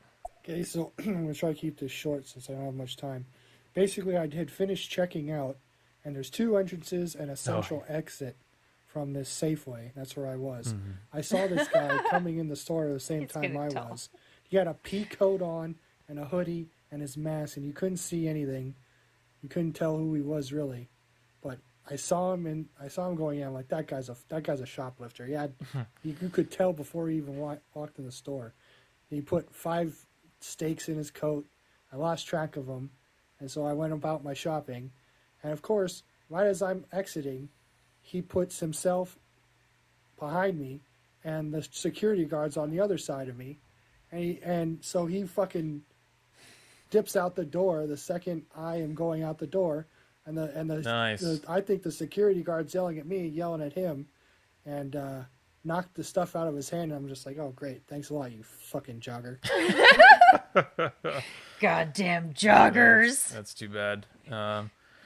He stole the steaks. Yeah, at least he was going for something good. It wasn't like Tic Tacs or something or Tic Tacs. Yeah, the little mints. Yeah. Zen says she only has 7 minutes of screen time. Well, that's what I said. It was like a minimized role. Yeah, So it's and okay. Holly asked, Which is- did she play the part well? Meritocracy. Did she do a good job? She played her 7 minutes well, but the character was way better in the book and in the Lynch version. I mean, I didn't read the book, but I'm just saying, like, even in the Lynch version, the character was way better. Okay, okay. The only critique I would give of Dune is that the characters aren't fleshed out as well. They kill off a lot of characters before you can even really learn what they are, or what they do, and stuff like that, compared to the Lynch version. So there's some depth of character that's lost, but the trade-off is the bigger picture and the grand scenes and that kind of stuff. So I think it's a good trade-off. Okay. Paul. Imagine my shock that this is the first openly gay superhero to be in a film. I thought he was just the first openly morbidly obese hero to show up in a film. That's he's actually representing that community as well, the obesity community. Because, if you're gay, you're definitely obese of some kind. There's probably some correlation there, I would say. There's definitely, I can't tell you how many gay dudes I know that are freaking, have a, fupa, or they've got, some kind of... Why do you know so many gay dudes, first of all? I know, I wish I didn't, but I wish I didn't. I wish I didn't, because honestly, they're such drama You do have a queens. choice. I know. I just know them. It's not like I'm friends with them. I just know them, Okay, fair enough. And they're just, they're just there, and I'm like, okay. No, they're all disgusting. Yeah. Actually, Jeremy Delaney, question to you: have you by any chance seen the film "The Blue Is the Warmest Color"? Yes. It's a French film, quite infamous. I think you should check it out. I think you really love it. No, I'm a lesbian. I've watched that movie.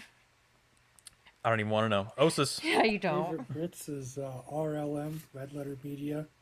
They have this skit called Nerd Crew, and it's pretty accurate. They make fun of IGN and all these shill fake nerd movie reviews. Oh yeah.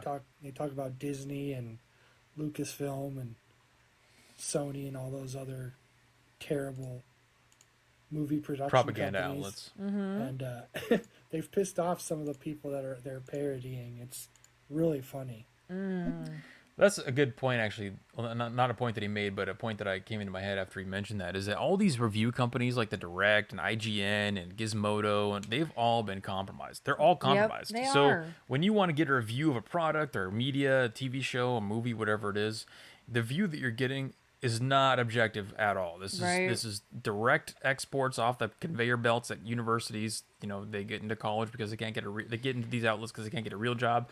And they're just repeating their propaganda. They are absolutely not objective by any sense of the word. That's why I like reviews where it's actual people reviewing things as opposed to critics and people who like went to school to study cinematography and study film. It's like, of course these idiots think that these retarded movies are good because they studied cinematography and they're like, oh my god, look at that camera angle with that lighting. Well, you know what? If you don't have any real life friends to talk about this kind of stuff with, and you just follow the narrative, then you'd be fine. That's exactly what they want you to do, right? They want you to see the narrative online from Gizmodo that's shared off of Twitter that you like and your friends shared, and that's what they like. They don't want you talking to people in real life, getting experiences, getting different viewpoints on this thing, and that's exactly why. In our next, not really a story, but our next topic here, we found I stumbled across this interesting photo of an advert. I believe I'm going to go with the term advert because I think it's probably from the Tube over in London there, or some other subway of some kind. Anyway, maybe the BART. Let me flip over to the actual screen so you can see What's here. that symbol in the corner of that one on the right? We'll take a look. Let's zoom in here. So, this is an advert on a. Maybe somebody can tell us. I've never been on a subway, so I don't know. Never? It's a subway of some kind. Anyway, there's this advertisement here that says it's got 3 segments of 2 little stick figures each. So you got 6 stick figures, right? The first stick figure set on the left is 2 people, a guy and a girl, talking to each other. No mask. And above that, they have no masks on. And above that picture is the word bad. Bad. And then we go to the next picture. It's the 2 people talking to each other with masks on. That says better. And then finally, the third segment has 2 people staring down at their phones. Well, one at a book because they wanted to be unrealistic because who carries a book around anymore anyway. But the point is they want you to look at your phones and not talk to each other and wear a mask, and it's above that it says best. Oh, okay. So just not interacting is the best. And on the bottom left-hand corner it says stop the spread, wear a mask. So they say wear a mask, stare at your phone, don't interact with the other human beings, and just basically kind of be in your own little pod. This is what they're saying. They're saying be in the pod, consume the proper media, don't talk to people, wear the mask. You could do that without wearing the mask, It's true, but that way you're exhaling coronavirus. You could do all that.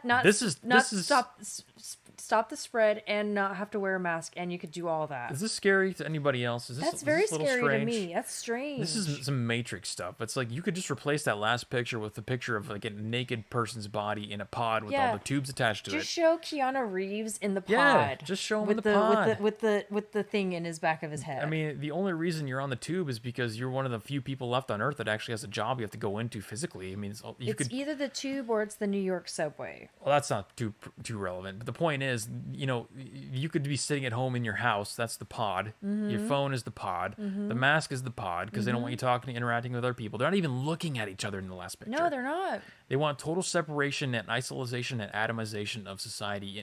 And every single individual has to be separated into its own being. Yep. And I don't know about... They don't want people to socialize because socializing is dangerous. You might get coronavirus. Most people who look at this, they're like, oh yeah, no, that makes sense. I'm best. I'm best because I don't talk to anybody. I look at my phone. I don't interact with the real world. I just stare at my phone and consume. I'm best. And they're happy about it. And they're like, hey, stop talking. Yeah. They see someone talking next. Don't talk to me. So I think this is terrifying, but also it's completely apt for the times that we're in because this is it. I told you guys, they're trying to. The pods are just a little big right now. The pods are house-sized, car-sized, tube-sized. The pods are getting smaller and smaller. Yeah, they are. So eventually, we're just gonna all be Ready Player One, and we all have our own personal tubes in our houses. Yeah. Oh, I get it. Or in a designated area where we can all log into the grid. I've got a great picture to show. I'm gonna pull up while Kiz is doing his stereo response here. Funny you mention IGN, Jeremy, because there used to be an old joke in the gaming community. You can't spell ignorant without also spelling IGN. But if you want an example of when the first corrupted aspect of video game journalism came about, it wasn't Gamergate, believe it or not. It was through a little game called Driver 3. Oh, I remember Driver The 3. reviewers blatantly lied about the game's quality. That was a good game. And this was infamous. And that was back in 2004. Yeah. It's been going on for a while. And Gamergate happened 10 years later. That was a good game, bro. How ironic. Not to go on a tangent, I don't want to make this the whole rest of the show, but I do want to point out that if you were a gamer, you saw all this coming before anybody else did. Oh, I did, definitely. Especially if you were involved in like the MMORPG, the massively online multiplayer games, stuff like that. You could see the trends of this cultural shift happening years before anybody else could. Absolutely. And the reason for that is because you could watch the games through time. Or the biggest indicator to me anyway was watching the games through time become easier, more simplistic, no consequences anymore, like no challenges, just pathetically easy. Everything's spoon-fed to you. And you could see the trend of society just slowly eliminating challenges, eliminating effort, eliminating intellectual diversity in terms of, you know, your intelligence levels, things like that. All of that slowly got destroyed and smashed through games. Yep. Over time. And games were also the first paths by which they introduced things like censorship. You can't say this word, you can't say that word. You can't make fun of this guy. And that's where everyone learned to report people, which is now a predominant feature in society, where you report somebody to work, you report somebody to HR, you report somebody to Twitter, you report somebody to who knows. Everybody's just reporting everybody. Yep. That started in gaming. That's where everyone got trained up on how to report people and the cultural shift that happened. So Thanks, Blizzard. Blizzard, yeah, oh yeah, I mean, yeah, but you know, that's I could do a whole podcast just on how this cultural shift was evident in gaming itself. Right. I bet a lot of people in chat who played games, you know, in the early 2000s and up would also probably agree with me. You could see the signs coming way in advance of everybody else. But anyway, I pulled up a picture here while he was saying that chat, and I think this pretty much sums it up perfectly. This is Homeless guy.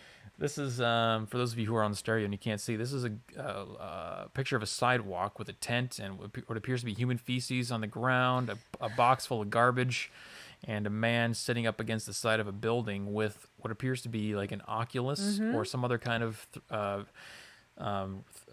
virtual reality headset on. Definitely an Oculus. A homeless guy just sitting on the sidewalk with an Oculus on. And he's just having a great time. He is basically living the life of a millionaire right now because he's got the Oculus. Yeah, he's satisfied. State paid for that Oculus. Probably, or he stole it. Yeah, I mean, he might have stolen it, but I'm guessing... Is it less than $900? I think so. If it's less, so he could it's like $800. You could just walk in and grab it into Best Buy if you could get access to it. But the point is, this dude is potted out. He's potted out right now. Oh yeah. That's his pod right there. Is the tent. He's linked in. His pod is the tent, and he's got his headset, and that's it. He's good to go for the rest of his life. And doesn't need to eat, doesn't need to drink, doesn't need to go potty. He just needs to be in his pod. pod. He goes potty right where he's sitting. Yeah, that's true. His shit pile is right there. But you guys get the point. Society's degenerating rapidly, and we're all going into our own pods. That's what I'm trying to say here. Let me hop over to chat and see what we're missing. Oh, yeah, here we go. It's another good example. Region Zen said the chicks in the game, the women in the game, got less and less sexy. Yeah, so they got less attractive because they were, it was like, oh, you're objectifying women in video games. That was a big argument. No, we need to objectify the women. Oh, Holly's got a good one here. She says, I noticed that through playing Myst and then Morrowind, Oblivion, and Skyrim. So there you go. Oh my God, Holly, you just got infinitely more hot because you play Skyrim. Like, damn, girl. See, but people instantly know what I'm talking about when I say that these changes were very evident in gaming, and that everyone who was tied into that knew this was coming. You could see it coming. Joe, follower of Christ, says, hey guys, shalom. Love the format of the stream. Shalom. Brother. Shalom to you. I think that's what you say when they say that, right? I'm not exactly sure. Sorry if it's not the right thing to say, but welcome anyway, Joe. Yeah, we love you, Joe. What happened to med kits and FPS? Yeah, see, you don't even heal anymore. Like, these games are training guys, and they're training people into mental illness. Yeah, they are. If you play like the new Call of Duties, it's literally okay. You spawn into a map, you get a gun, you run around for 8 seconds, you die. You respawn, you have a gun, you run around for 6 seconds, you die. You respawn. And then hopefully in those like 6 seconds that you're there, you might kill somebody. And then you wonder why, and then on the meantime, you have like the headphones on and you have guys calling you Every word Every in the word book. in the book. Yeah.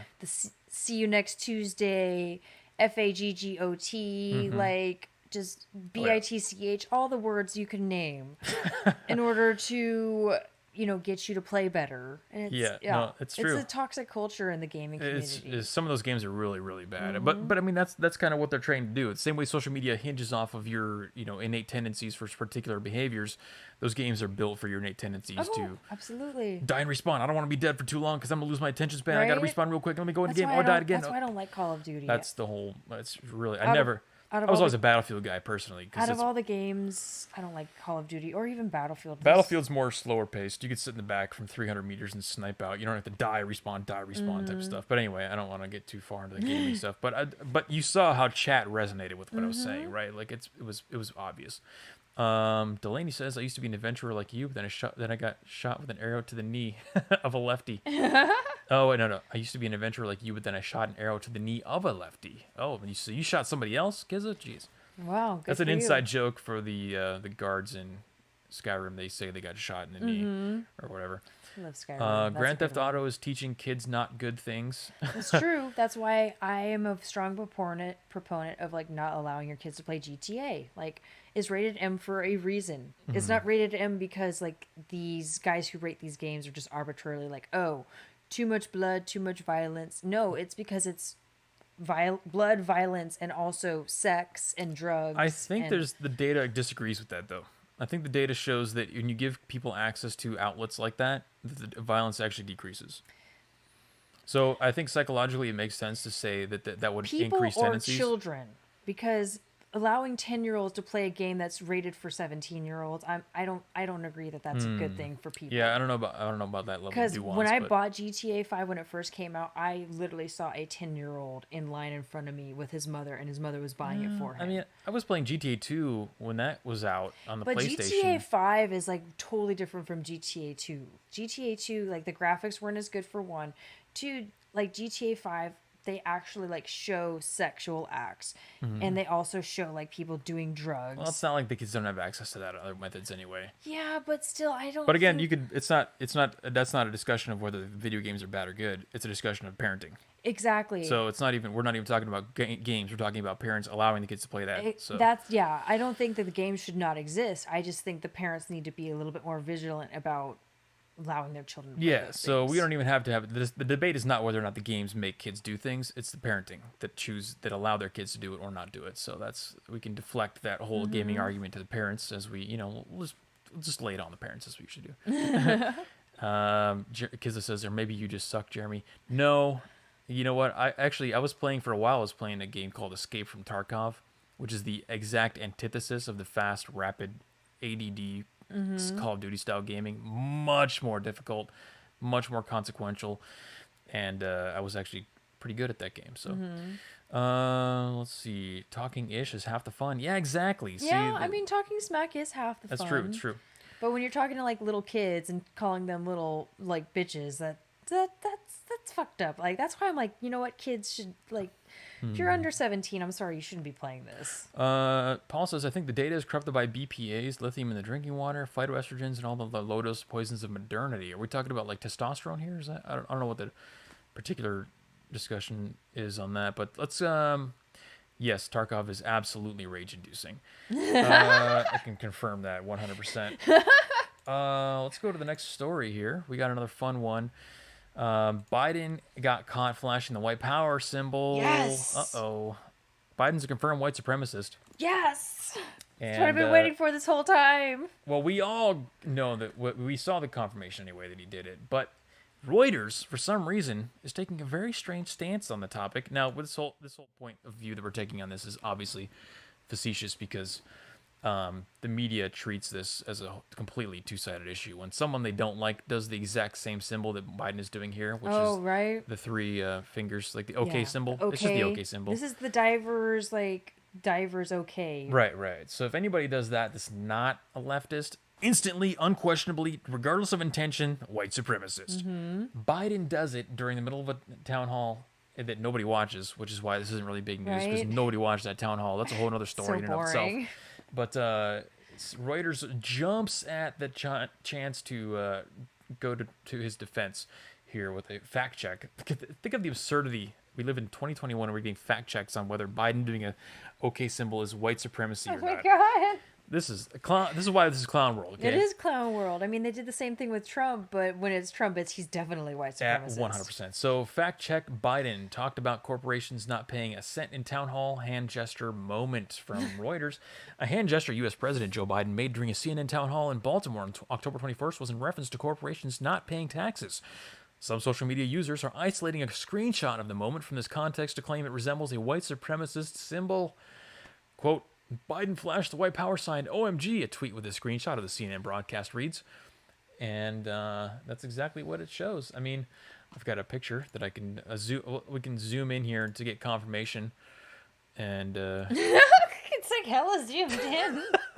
that's that is the confirmed white supremacist symbol. And I think there's actually more symbolism here than we know because he's looking through the ring. This is an advancement on the white supremacy symbol we've not seen before. I think this is signaling that he's also part of the Illuminati. Yep. Because as we know, the Illuminati loves to use the eye as a symbolism. So he is putting an eye through the whole of white supremacy as if to say he is the most supreme white supremacist. Oh, be careful. You're going into QAnon stuff right there. No, this is everything leftists would agree with. So this is, I think he's saying that he is the king of the white supremacists with this hand gesture. I he's not mean- just a white supremacist. He is the supreme white supremacist. I mean, I think he is, and that's just my personal opinion, but, you know, I'm glad that he's confirming it. So this is Reuters actually thought this was legit journalism to come on and say, "Oh, well, let's just fact check this." Not. It's We're gonna, not. This is footage of the moment shows Biden was responding to a question from an audience about taxes and the highest income earners in the country.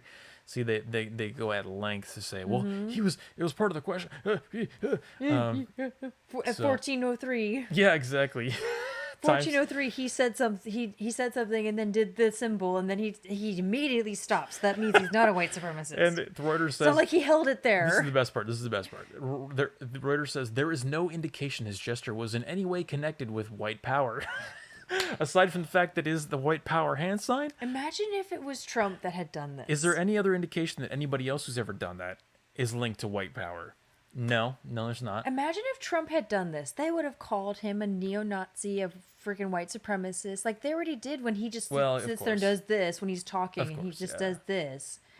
But Biden puts it up to his eye and closes the other eye and symbolizes the Illuminati. Illuminati white supremacy. So they have a verdict here, as if this is like some kind of official form. Reuters, you guys are full of shit. It's official form that they're filling out in the name of government procedure to like respond to this particular inquiry about white supremacy and give a verdict. Guys, this is really, I mean, it's a joke. Obviously, we're joking about this whole segment, and we don't like to play the double standard argument. We know it's stupid, but the point that we're making is look at how they're treating it. Like they are dead serious about taking something that they're trying to correct your perception of something and giving you verdicts, fact checking it, giving all these details, like it's a legal argument that they're making. This is kind of the groundwork. This is going to evolve into something that actually could be serious in the future, where they're not necessarily defending somebody from claims, but they're using claims against you. And the same way that they just brush off any mention of intent, they can just as easily apply intent where there is none to you or me or anybody else. You know, I mean, you talked about abortion and how the stupid people shouldn't breed and all that kind of stuff. They could just apply intent to you if we were in a more intense environment and say that, well, you're advocating eugenics. That's the only people I think that should not be allowed to breed. Everybody else, you're fine. Well, you don't have to elaborate on the point. But I'm just saying, you know, they're treating this as this is like a real serious thing, and it's absolutely not. So that in and of itself should be a little scary. That's the point I'm making with this. Missing context. Biden made this hand gesture saying corporations should pay zero. Okay, so this means zero. Yeah. But I think if he really wanted to really portray zero, he should have done this instead. Well, there's this. plenty of other ways to do zero. You could have done zero. But- Zero. So what is the criteria for getting a guilty verdict? Does he have to actually say I am a white supremacist while actually making the hand signal at the same time? Is that what's the minimum necessary? guess. What's the minimum level of evidence necessary to get a confirmation yes on that? You know, but of course they would never give that to you. So Because this is the clown world, folks. This is what we do. We're documenting the clown world and the decline of our civilization, and this is the groundwork for something that's going to turn into like the social credit jury system. it is. Yeah. That's what this is. You held up the universal symbol for divers is okay. You're a white supremacist. Yeah, well, we don't like you, so we're assigning a guilty verdict because you think we don't like your views. We're assigning a innocent guilt verdict over here because we like this person. That's what this is. It's a social credit jury system that's rising Like I said, organically. Imagine if Trump had done this. So ironically, the leftists, they can organically create things, and what you're seeing here is the organic creation of a social credit jury system. So it just so happens that the things they create are highly destructive. Ironically, let's go to Osis and Stereo. I don't know. He's looking through the P loop of the white power. I think maybe he thinks he's the most powerful of the white power movement. That's what I'm saying. That's what I believe. He's Yeah. the Grand Master. I mean, he did go to he did eulogize the Grand Master of the KKK. Maybe he assumed I mean, the mantle. those are two dots that we can just connect. That's a straight line He right there. assumed that mantle as soon as Robert Byrd died. That is a clearly straight line from point A to point B on that. I mean, that's white supremacy. It's total white supremacy. Agent Carmichael. Hey, so this doesn't really have anything to do with what we're talking about, but does anybody really freaking hate Jen Psaki to the core? Oh, I do. She has such a punchable face, and when she opens her mouth, I just want to kick her in her crotch. Yep. God, I hate her. I really just wanna see you next Tuesday punch her Every time she opens her mouth. I've observed my brain in action when I get that response because I also get that same response when I watch it. But I'm studying why I feel that way about her, and I ask myself the question: if she was saying pro-Trump things, would I feel the same way about her? So is it really your face that is the punchable thing, or is it the face in combination with what she's saying and her attitude and her demeanor? And I think it's largely what she's saying in her demeanor and attitude. So The fact that she never answers questions. I think it's interesting to watch yourself in those particular situations. At least that's how I approach those things. Yes, she has a punchable face, but I'm more interested in what is my brain doing that makes me want to punch her face? Yeah. It's not her face, it's what she's saying. And I think it's important to realize that. You got to understand what your brain is doing to create that effect, to create that that kind of emotion. Yeah. And if you're conscious of that happening, then you should be immune to a lot of these tricks and stuff that they pull on you. So. Yeah. For me, she's got a punchable face, but it's mostly the fact that she dodges questions. And well, they all do. I was used to that's the job of the press secretary. I was used to Kylie McKinney, and she would come out with her binder, and then the minute somebody would ask a question, she's flipping through her binder. And then we get Jen Psaki, that's just I think that if Jen was Trump's press secretary and she was slamming and dodging questions and the BS questions that they were asking Trump, that we would feel the same way. Maybe, but I think Kylie did a good job about answering the questions, even if they were dumb questions. She's flipped through her binder and she's sitting there flipping.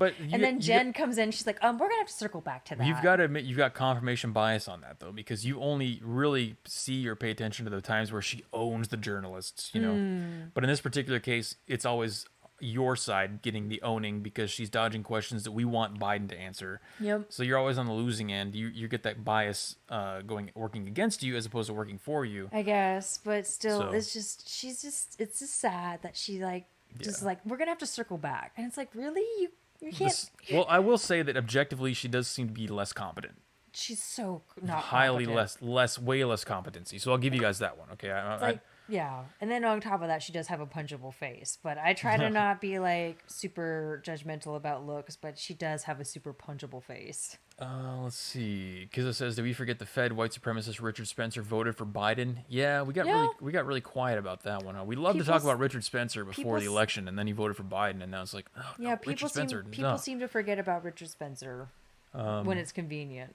Which he's not even a white supremacist anyway. This is really stupid. Yeah. I mean, he there is video footage of him doing the Sieg Heil, but I think he just, It might have been a joke or whatever. Or gets a little over the top. Yeah. Is, I don't know. I'm not trying to defend the I guy. think sticking your fist out is kind of a Sieg Heil. It's instead of an extended hand, it's a closed hand. Four fingertips short of a Sieg Heil. So. It's a four exactly. Let's go to Holly.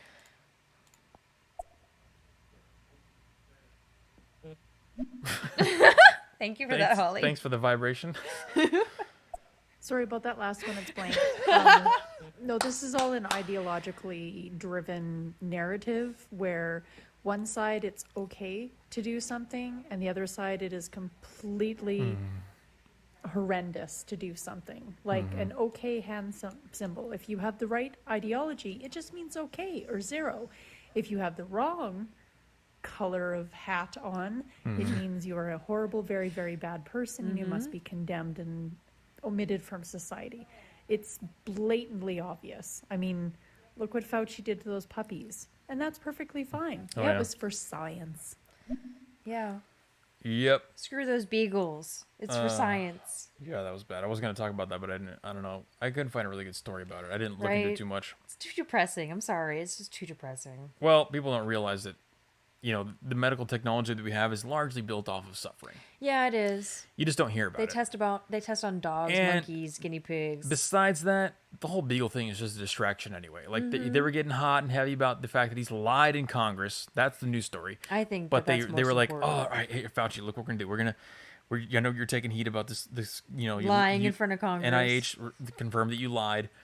Let's give them something they can dig up and You look at. tortured puppies. Yeah, do you got anything? Did you do That'll distract them. Did you do anything to puppies in the past? Kittens Did you do maybe. anything to puppies, Did you do anything to kittens, kittens? monkeys, Can we anything just- that's like a like a lesser life form? Do you got any labs that did some shady stuff that we can just throw it out there Like, into the news actually, media and then I did torture beagles with sandflies once. it's like throwing a little chicken leg in the tank and the piranhas all flock to that.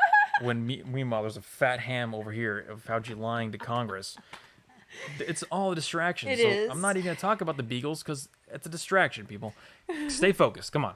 Yeah, let's focus on Focus up. the Come on. fact that he lied. Yeah, let's focus up. You got to ask yourself, where did this story come from? Just out of nowhere, it's like, oh, Fauci beagles all of a sudden. Weird timing. So, let's see here. She gets lobbed softballs, and she's still snarky to her dumb lapdogs. Yeah, Yeah, it's true. She that's seems another less, reason why I don't she's like got her. a worse temper, for sure. I liked Kylie because she got thrown the hard balls, and she was just like, "Really, you're gonna really throw me that? Okay, bitch, let me open my binder." She was always professional, and I don't think the new chick is always as professional. No, she's not. She jokes about supply chain shortages. You didn't get your treadmill, stuff like that. She made a Yeah. treadmill joke that was pretty disrespectful. But anyway, let's go to Paul. Yeah, talking about Jen Psaki, this experiment was run after Trump beat Hillary. NPR, all people, NPR. they did this experiment and they had a female actor say what Trump said in his mannerisms, all the hand gestures and all that. And they had a male Hillary Clinton. And this live studio audience liked female Trump more and found male Hillary, abominable. So don't think you're being Fascinating. gaslit. Jen Psaki is a terrible garbage human being. Yes. QED. What do you got, a belly dancer back there, Paul, or something? I'm sorry, with these headphones, Delaney's just cued I hear. into I'm the- like listening. I'm like, what is going on back there? Is there like? They are pretty nice headphones. They are really nice headphones. I'm like, what's going Yeah, on it's- back it's- there? Is there a belly dancer? Like, All right, Holly. You guys seem to have forgotten how much we all hated Sean Spicer. He was horrible. yeah, he was He bad. was pro-Trump. It was just awful. And you look up Psaki now, she's doing the same thing that Spicer did. Pretty So much. it doesn't have anything to do with her face. It's all about behavior. Yeah. That's just my opinion There you go. as a Canadian. Thank you. I agree with that, Holly. No, I agree. Like, Sean Spicer was bad. I liked and respected Kylie because she actually was prepared. She had her binder. I love that binder. She opens it and she's like, First of all, it's Kaylee. I got to correct you on Kaylee, that. okay. Yeah. She opens it. She's all sexy and like she's like flipping as she's like listening. She's like, yeah, okay. She's got her tabs. Yeah, she's got her tabs. Like she's ready to answer whatever. Whereas Sean Spicer was just like, bro, you don't know what you're talking. Well, you don't know what you're look doing, at who bro. has a TV spot now. Does Sean Spicer have a TV spot? No. No. Does Kaylee have a TV spot? Oh yeah. Yes. Yeah, she's doing good. That's all I need to know. Kizza. Delaney, I got a question regarding Jen Psaki, Miss Circleback herself. Is it wrong that a friend of mine asked if it's okay to give her some toxic, masculine, hateful intercourse? With Just curious from the female perspective. with Jen Psaki? I don't I understand don't that understand the question. I don't understand that question. Like, is it okay? I think he wants to impose some masculinity on her. Well, He's yeah, asking in a nice absolutely, way. yeah. In a nice way, he's asking. Impose masculinity on her because she's one of those like super masculine chicks that could benefit from a freaking man like telling her to shut the fuck up. I would hate to see like what her husband's like if she has one. Oh, right. Probably the most emasculated, weak dude on the planet. He probably is. Just lets her run the household on top of running the press for the president, which that's already a mess. All right, final story of the night here for you guys. We're closing in on 2 hours. Yep. We've made it the distance. But of course, we could go a little over if we got the engagement here. This is a short one, but a very interesting one.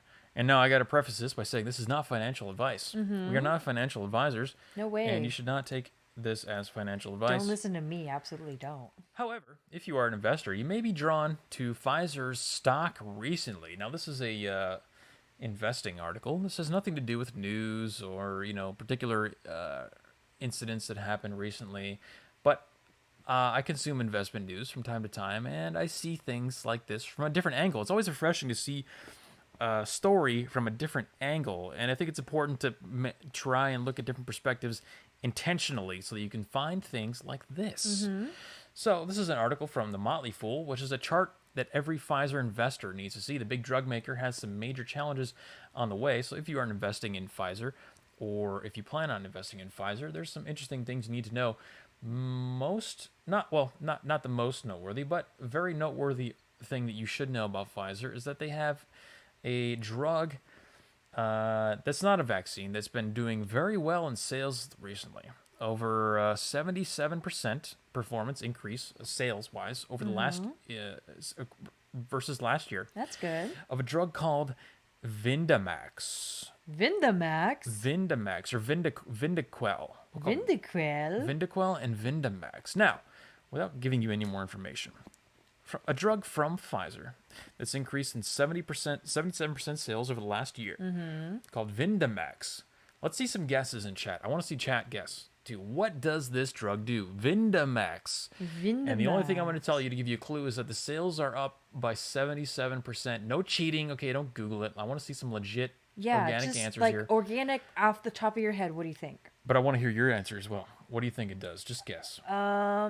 Either something having to do with COVID or... Well, that's too vague. Come on. Heart stuff. Okay. I would say like something having to do with heart or like blood circulation. I didn't want to go to that screen. Okay, we got a heart guess. I'm trying to get some chat guesses here. Anti-smoking aid, diet med, anti-cancer. Okay, pretty good. Good guesses. Something to do with heart inflammation, Kiza guessed, since their last one caused cancer. Okay, all right, yeah. So 77% increase in the drug called Vindamax over the last year. Vindamax is a myocarditis drug. Heart stuff. How I was about right. That? What a coincidence, huh? It's quite interesting that we have a Pfizer vaccine that is known to cause myocarditis. We now have, but is this a surprise to anybody? No. That we have, this is the whole model of drugs and pharmaceutical companies to begin with. They give you a drug to solve one problem. The drug creates another problem that you then have to take another drug to fix. Yep. Creating like basically an endless chain that goes down and down. All the while, they get more profit because you're buying their products. Because these drug companies don't make money off of healthy people. No, of course not. They don't want to cure anybody. Yeah, why would they cure people when they make more money off of people being sick all the time? So I thought that was absolutely fascinating, and that's something that you probably haven't heard before. Nobody in the chat guessed it properly. I think there was Kiza probably cheated. He said heart inflammation, but maybe he was really I just said heart stuff, and I'm like, it could. Yeah, you were accurate. You were right on. But, heart stuff can be anything. The point is that this isn't being talked about. Nobody knows about this. But do you think that's relevant? Do you think that is correlated with anything else? It definitely has. 77% increase in myocarditis drug sales. And then a lot of the reactions having to do with the COVID vaccine has to do with myocarditis. I think there's probably some correlation there. I think there's definitely a correlation. But of course, nobody's going to say anything about this. You're not going to hear about this. Because if you talk about the vaccine causing myocarditis, you get banned. You get told that you're giving medical advice, and it's like, no, I'm not giving medical advice. I'm not telling people to not or not take it. I'm just saying there are a lot of reported cases of myocarditis after getting the vaccine. Doesn't take a genius to put 2 and 2 together. Yeah, because it gets a prize. You got it correct. Send you €1. €1. £1. Yep. So because I know you don't use euros. see, everyone in England. chat's shocked too. Everyone says wow, and yeah, that's so. This is the game, folks. We talked about in the last stream, the world is just a giant funnel for pharmaceutical companies to get profit. Okay, they want to get you sick, keep you sick. There's no intention to make you healthier. They want to get you on the factory line, on the conveyor belt. Feed you pills, give you a pill to fix that problem. Never tell you how to actually fix a problem yourself. Never tell you how to do proper nutrition. None of this kind of stuff. And yeah, that's this is just the playbook that this is the confirmation of what we talked about last week. The funnel. It's an unhealth funnel. Yes. Not a pro-health. It's an anti-health. It's an anti-health. This is funnel. the anti-health funnel, the anti-health cycle that Take we the all live in. vaccine so that way we can get you on this drug to cure your myocarditis. You know how many crazy side effects this vaccine is going to cause over the next 80 years that they're going to be able to come up with another drug for? Imagine being able to secure your future as a company by giving something that has random long-term effects and knowing that you are also the person that's going to provide the fix to those long-term effects. Oh my God. I mean, again, not financial advice, but Pfizer might be a good investment. I actually found a website. I think it's the WHO or maybe it's the CDC, but it's like their database. It's basically like the VAERS. And it's like you go onto their website and you agree to their terms, and then you can look at all of the side effects from the COVID-19 vaccine. And it's not like it's just like, oh, you get a stuffy nose or sore throat. It's like blood clots, inflammation, reproductive problems, gastrointestinal issues, all kinds of stuff. And people ask me like why I don't want to take the vaccine. Well, I look at the data that they've collected from this one database. It's like 2.3 million people have had adverse side effects from the vaccine. And you want to know what the greatest age range of people who've had adverse side effects from the vaccine?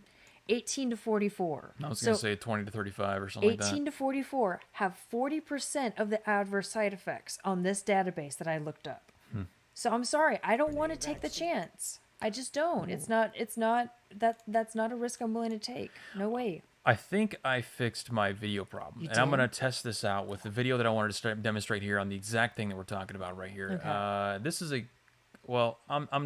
I'm gonna let it speak for itself. For those of you listening on stereo, you will not be able to hear this, so we're gonna go dark for about 2 minutes here. But we're gonna watch a video of Fauci, a historical compilation of video of Fauci giving us information on his confidence level of the vaccine, and then how that vaccine is going to wane over time in the medium of news headlines. If you haven't seen this, trust me, you will thank me afterwards. Let's see if we can't give this a little play here. A vaccine highly effective, extraordinarily efficacious, 94 to 95% so good. for mild to moderate disease, and virtually 100% efficacious. Virtually. The real-world effectiveness is even more impressive than the results of the clinical trial. This is great. So we're seeing articles, headlines saying, COVID vaccines are highly effective.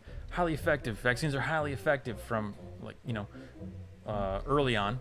Vaccines 100% effective against teens, 100% effective in preventing deaths, 100%. Everything's 100%, right? You got In the Hall of the Mountain King playing in the background. Right. Oh, now we're down to 99%. We're seeing articles flashing across the screen. 96, 97, 96%. 89, 96, 95, 94. 94, 93. Oh, it's getting less and less and less. 90. Uh-oh. 88. Slowly over time. We're going through August now. We're in August. Ooh. 82, 81, 80, 78. Ooh. It's bad. Oh, it's going to go way lower. 67, 64. Oh, here's real slow. 53%, 51, 47%, 42. Oh my God. 39. And now we're seeing boosters. We've got to make sure we clarify that with people. It has nothing to do whether or not it's effective. And once it got down to like 30%, it's all about boosters. Fourth booster will be needed.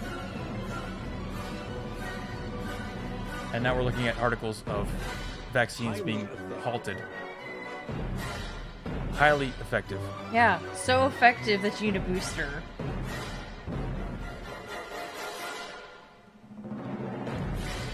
I love that song. Come on, man.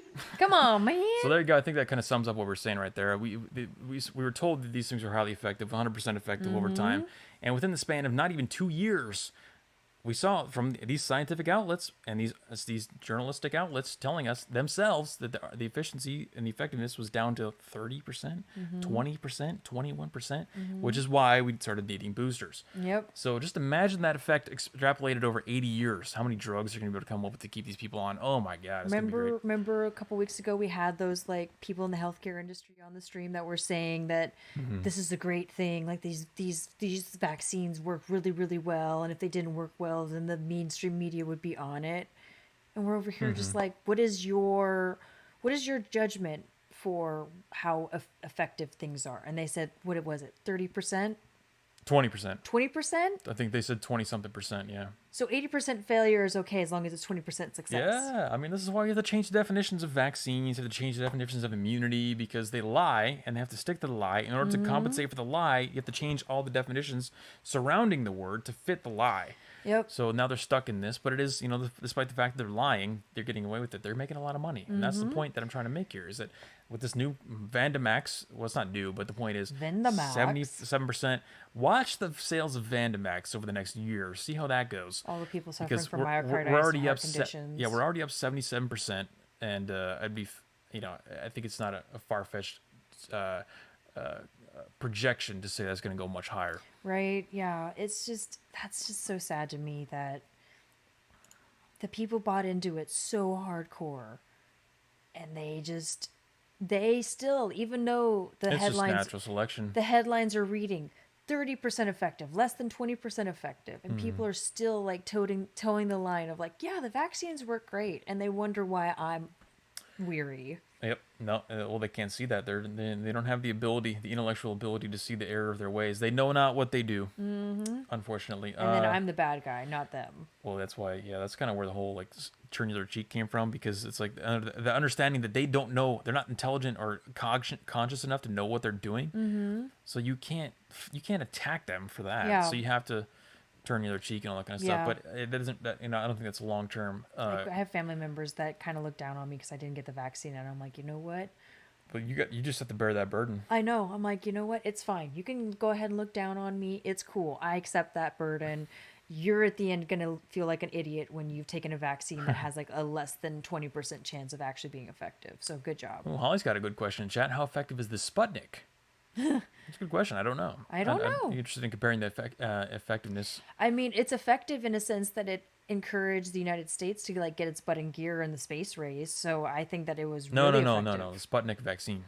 Oh, there was a vaccine named Sputnik? Russian made their own vaccine. Yeah. I didn't know that. I thought she was Called talking about. Sputnik. I thought she was talking about like the space shuttle. I was like, well, that mean it was effective because it didn't make the United States get its butt your into response gear. is also accurate. Yep. Get its butt into gear as far as the space race is concerned. But I didn't know there was a whole vaccine that Russia designed. So my bad. Let's go to Osis here in chat. One thing that's really been bugging me about this whole stock market thing is it's been bounding up. And I can't figure out why. I don't hear any good economic news. Yeah. Biden is doing everything he can to kill the economy. The only thing I can think of is trying to like keep up with inflation. But there is no economic news that should be keeping our stock market, the Dow, the NASDAQ, S&P, all that shit. Keep it going up like it is. It's going up like Trump is still in office, and he's not. And we're having shortages all over the place. It doesn't make any sense. I don't trust this market at all. Well, that's what I was kind of saying earlier, where they want to tax unrealized gains, but they're also artificially inflating the economy and making these companies seem to be performing better when in reality, the economy is terrible. So I don't understand what's going on there either. It's very strange. Kids. Where's my damn prize, Jeremy? I was correct. Where was my damn prize? I'll send you. We'll send you a pronoun mug. How about that? Yeah, we'll send you a they them mug from Target. Well, no, it's a pronoun of his choice, whatever he identifies with. It's gonna be he him. He's gonna steal my mug. You never know. We'd never asked for his pronouns, so you never know. It could It's be true. He could be she, he, she, could be she, a vapo. her. It could be vapo gender. Yeah. Let's go, Courtney. Yeah, I saw an article today. I think it was today or yesterday. It was from either like Reuters or something of that nature. And the headline of it was, I didn't read it. I just read the headline because, at this point we all know. But it said, At least you admit it. the little known condition that's affecting 22-year-old women, or heart condition that's affecting 22-year-old women. We need to talk about this, or something silly like that. It's like, come on. We know what's going on. How stupid do they think that people are? Well, I mean, clearly quite stupid, but People are that stupid. It's just funny to see them trying to play this off as they are. People really are that stupid, unfortunately, Courtney. Yep, it is. It's entertaining in and of itself just to watch the media response to this. When you know what's going on, when you watch the weekly narrative or you watch the alt centrist or listen to the alt centrist podcast and you're plugged in, and then you see the reality happening around you, it's actually entertaining to watch how they try to cope with this stuff. It's entertaining to me, anyway. It's super It's entertaining. I look at this kind of stuff. I'm like, oh, that is hilarious. That's adorable. Look at how they're trying to cope with this. How they're trying to cover up the fact that they've been secretly hiding all this stuff from us. Oh, it's so funny. Look at all the people eating up the story about the beagles like they don't know it's a distraction. That's adorable. The beagles' heads getting eaten by sandflies. That's a great play.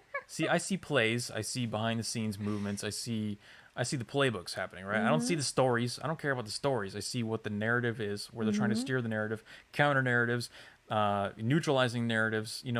This is it's actually entertaining to watch it. Absolutely. If you know what's going on. Agent Carmichael.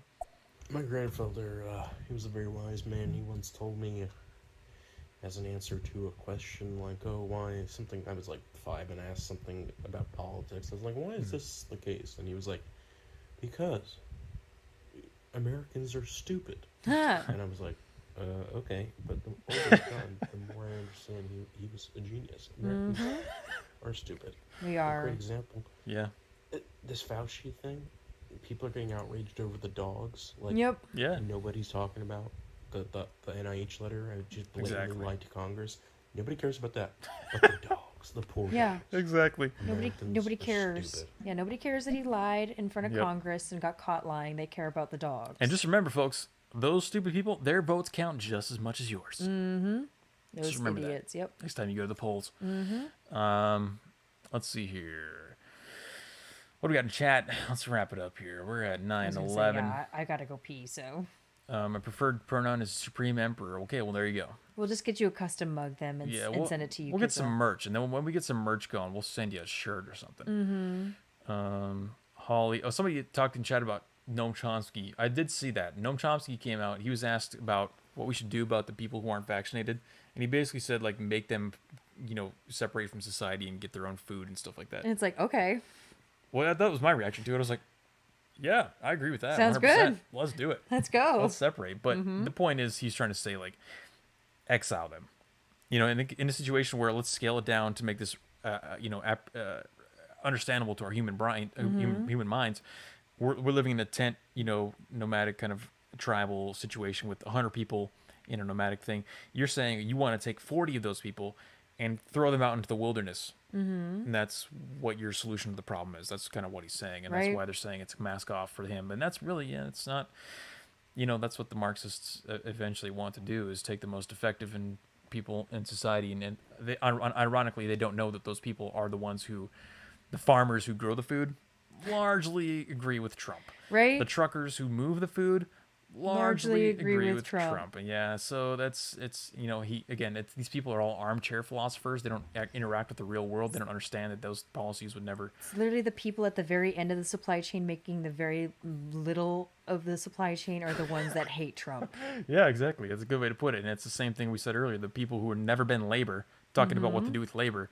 It's real. And then the more retarded people taking what that person says seriously. You got to be really stupid to take that guy seriously. Right? Most of the people I know that hate Trump have never had like a laborious job in their life. They're the ones that are they've like never done anything. They're like teachers, or they're administrators, or they're doing some kind of social work job. It's just like you have no idea. You have nothing in common with a common laborer. Absolutely nothing.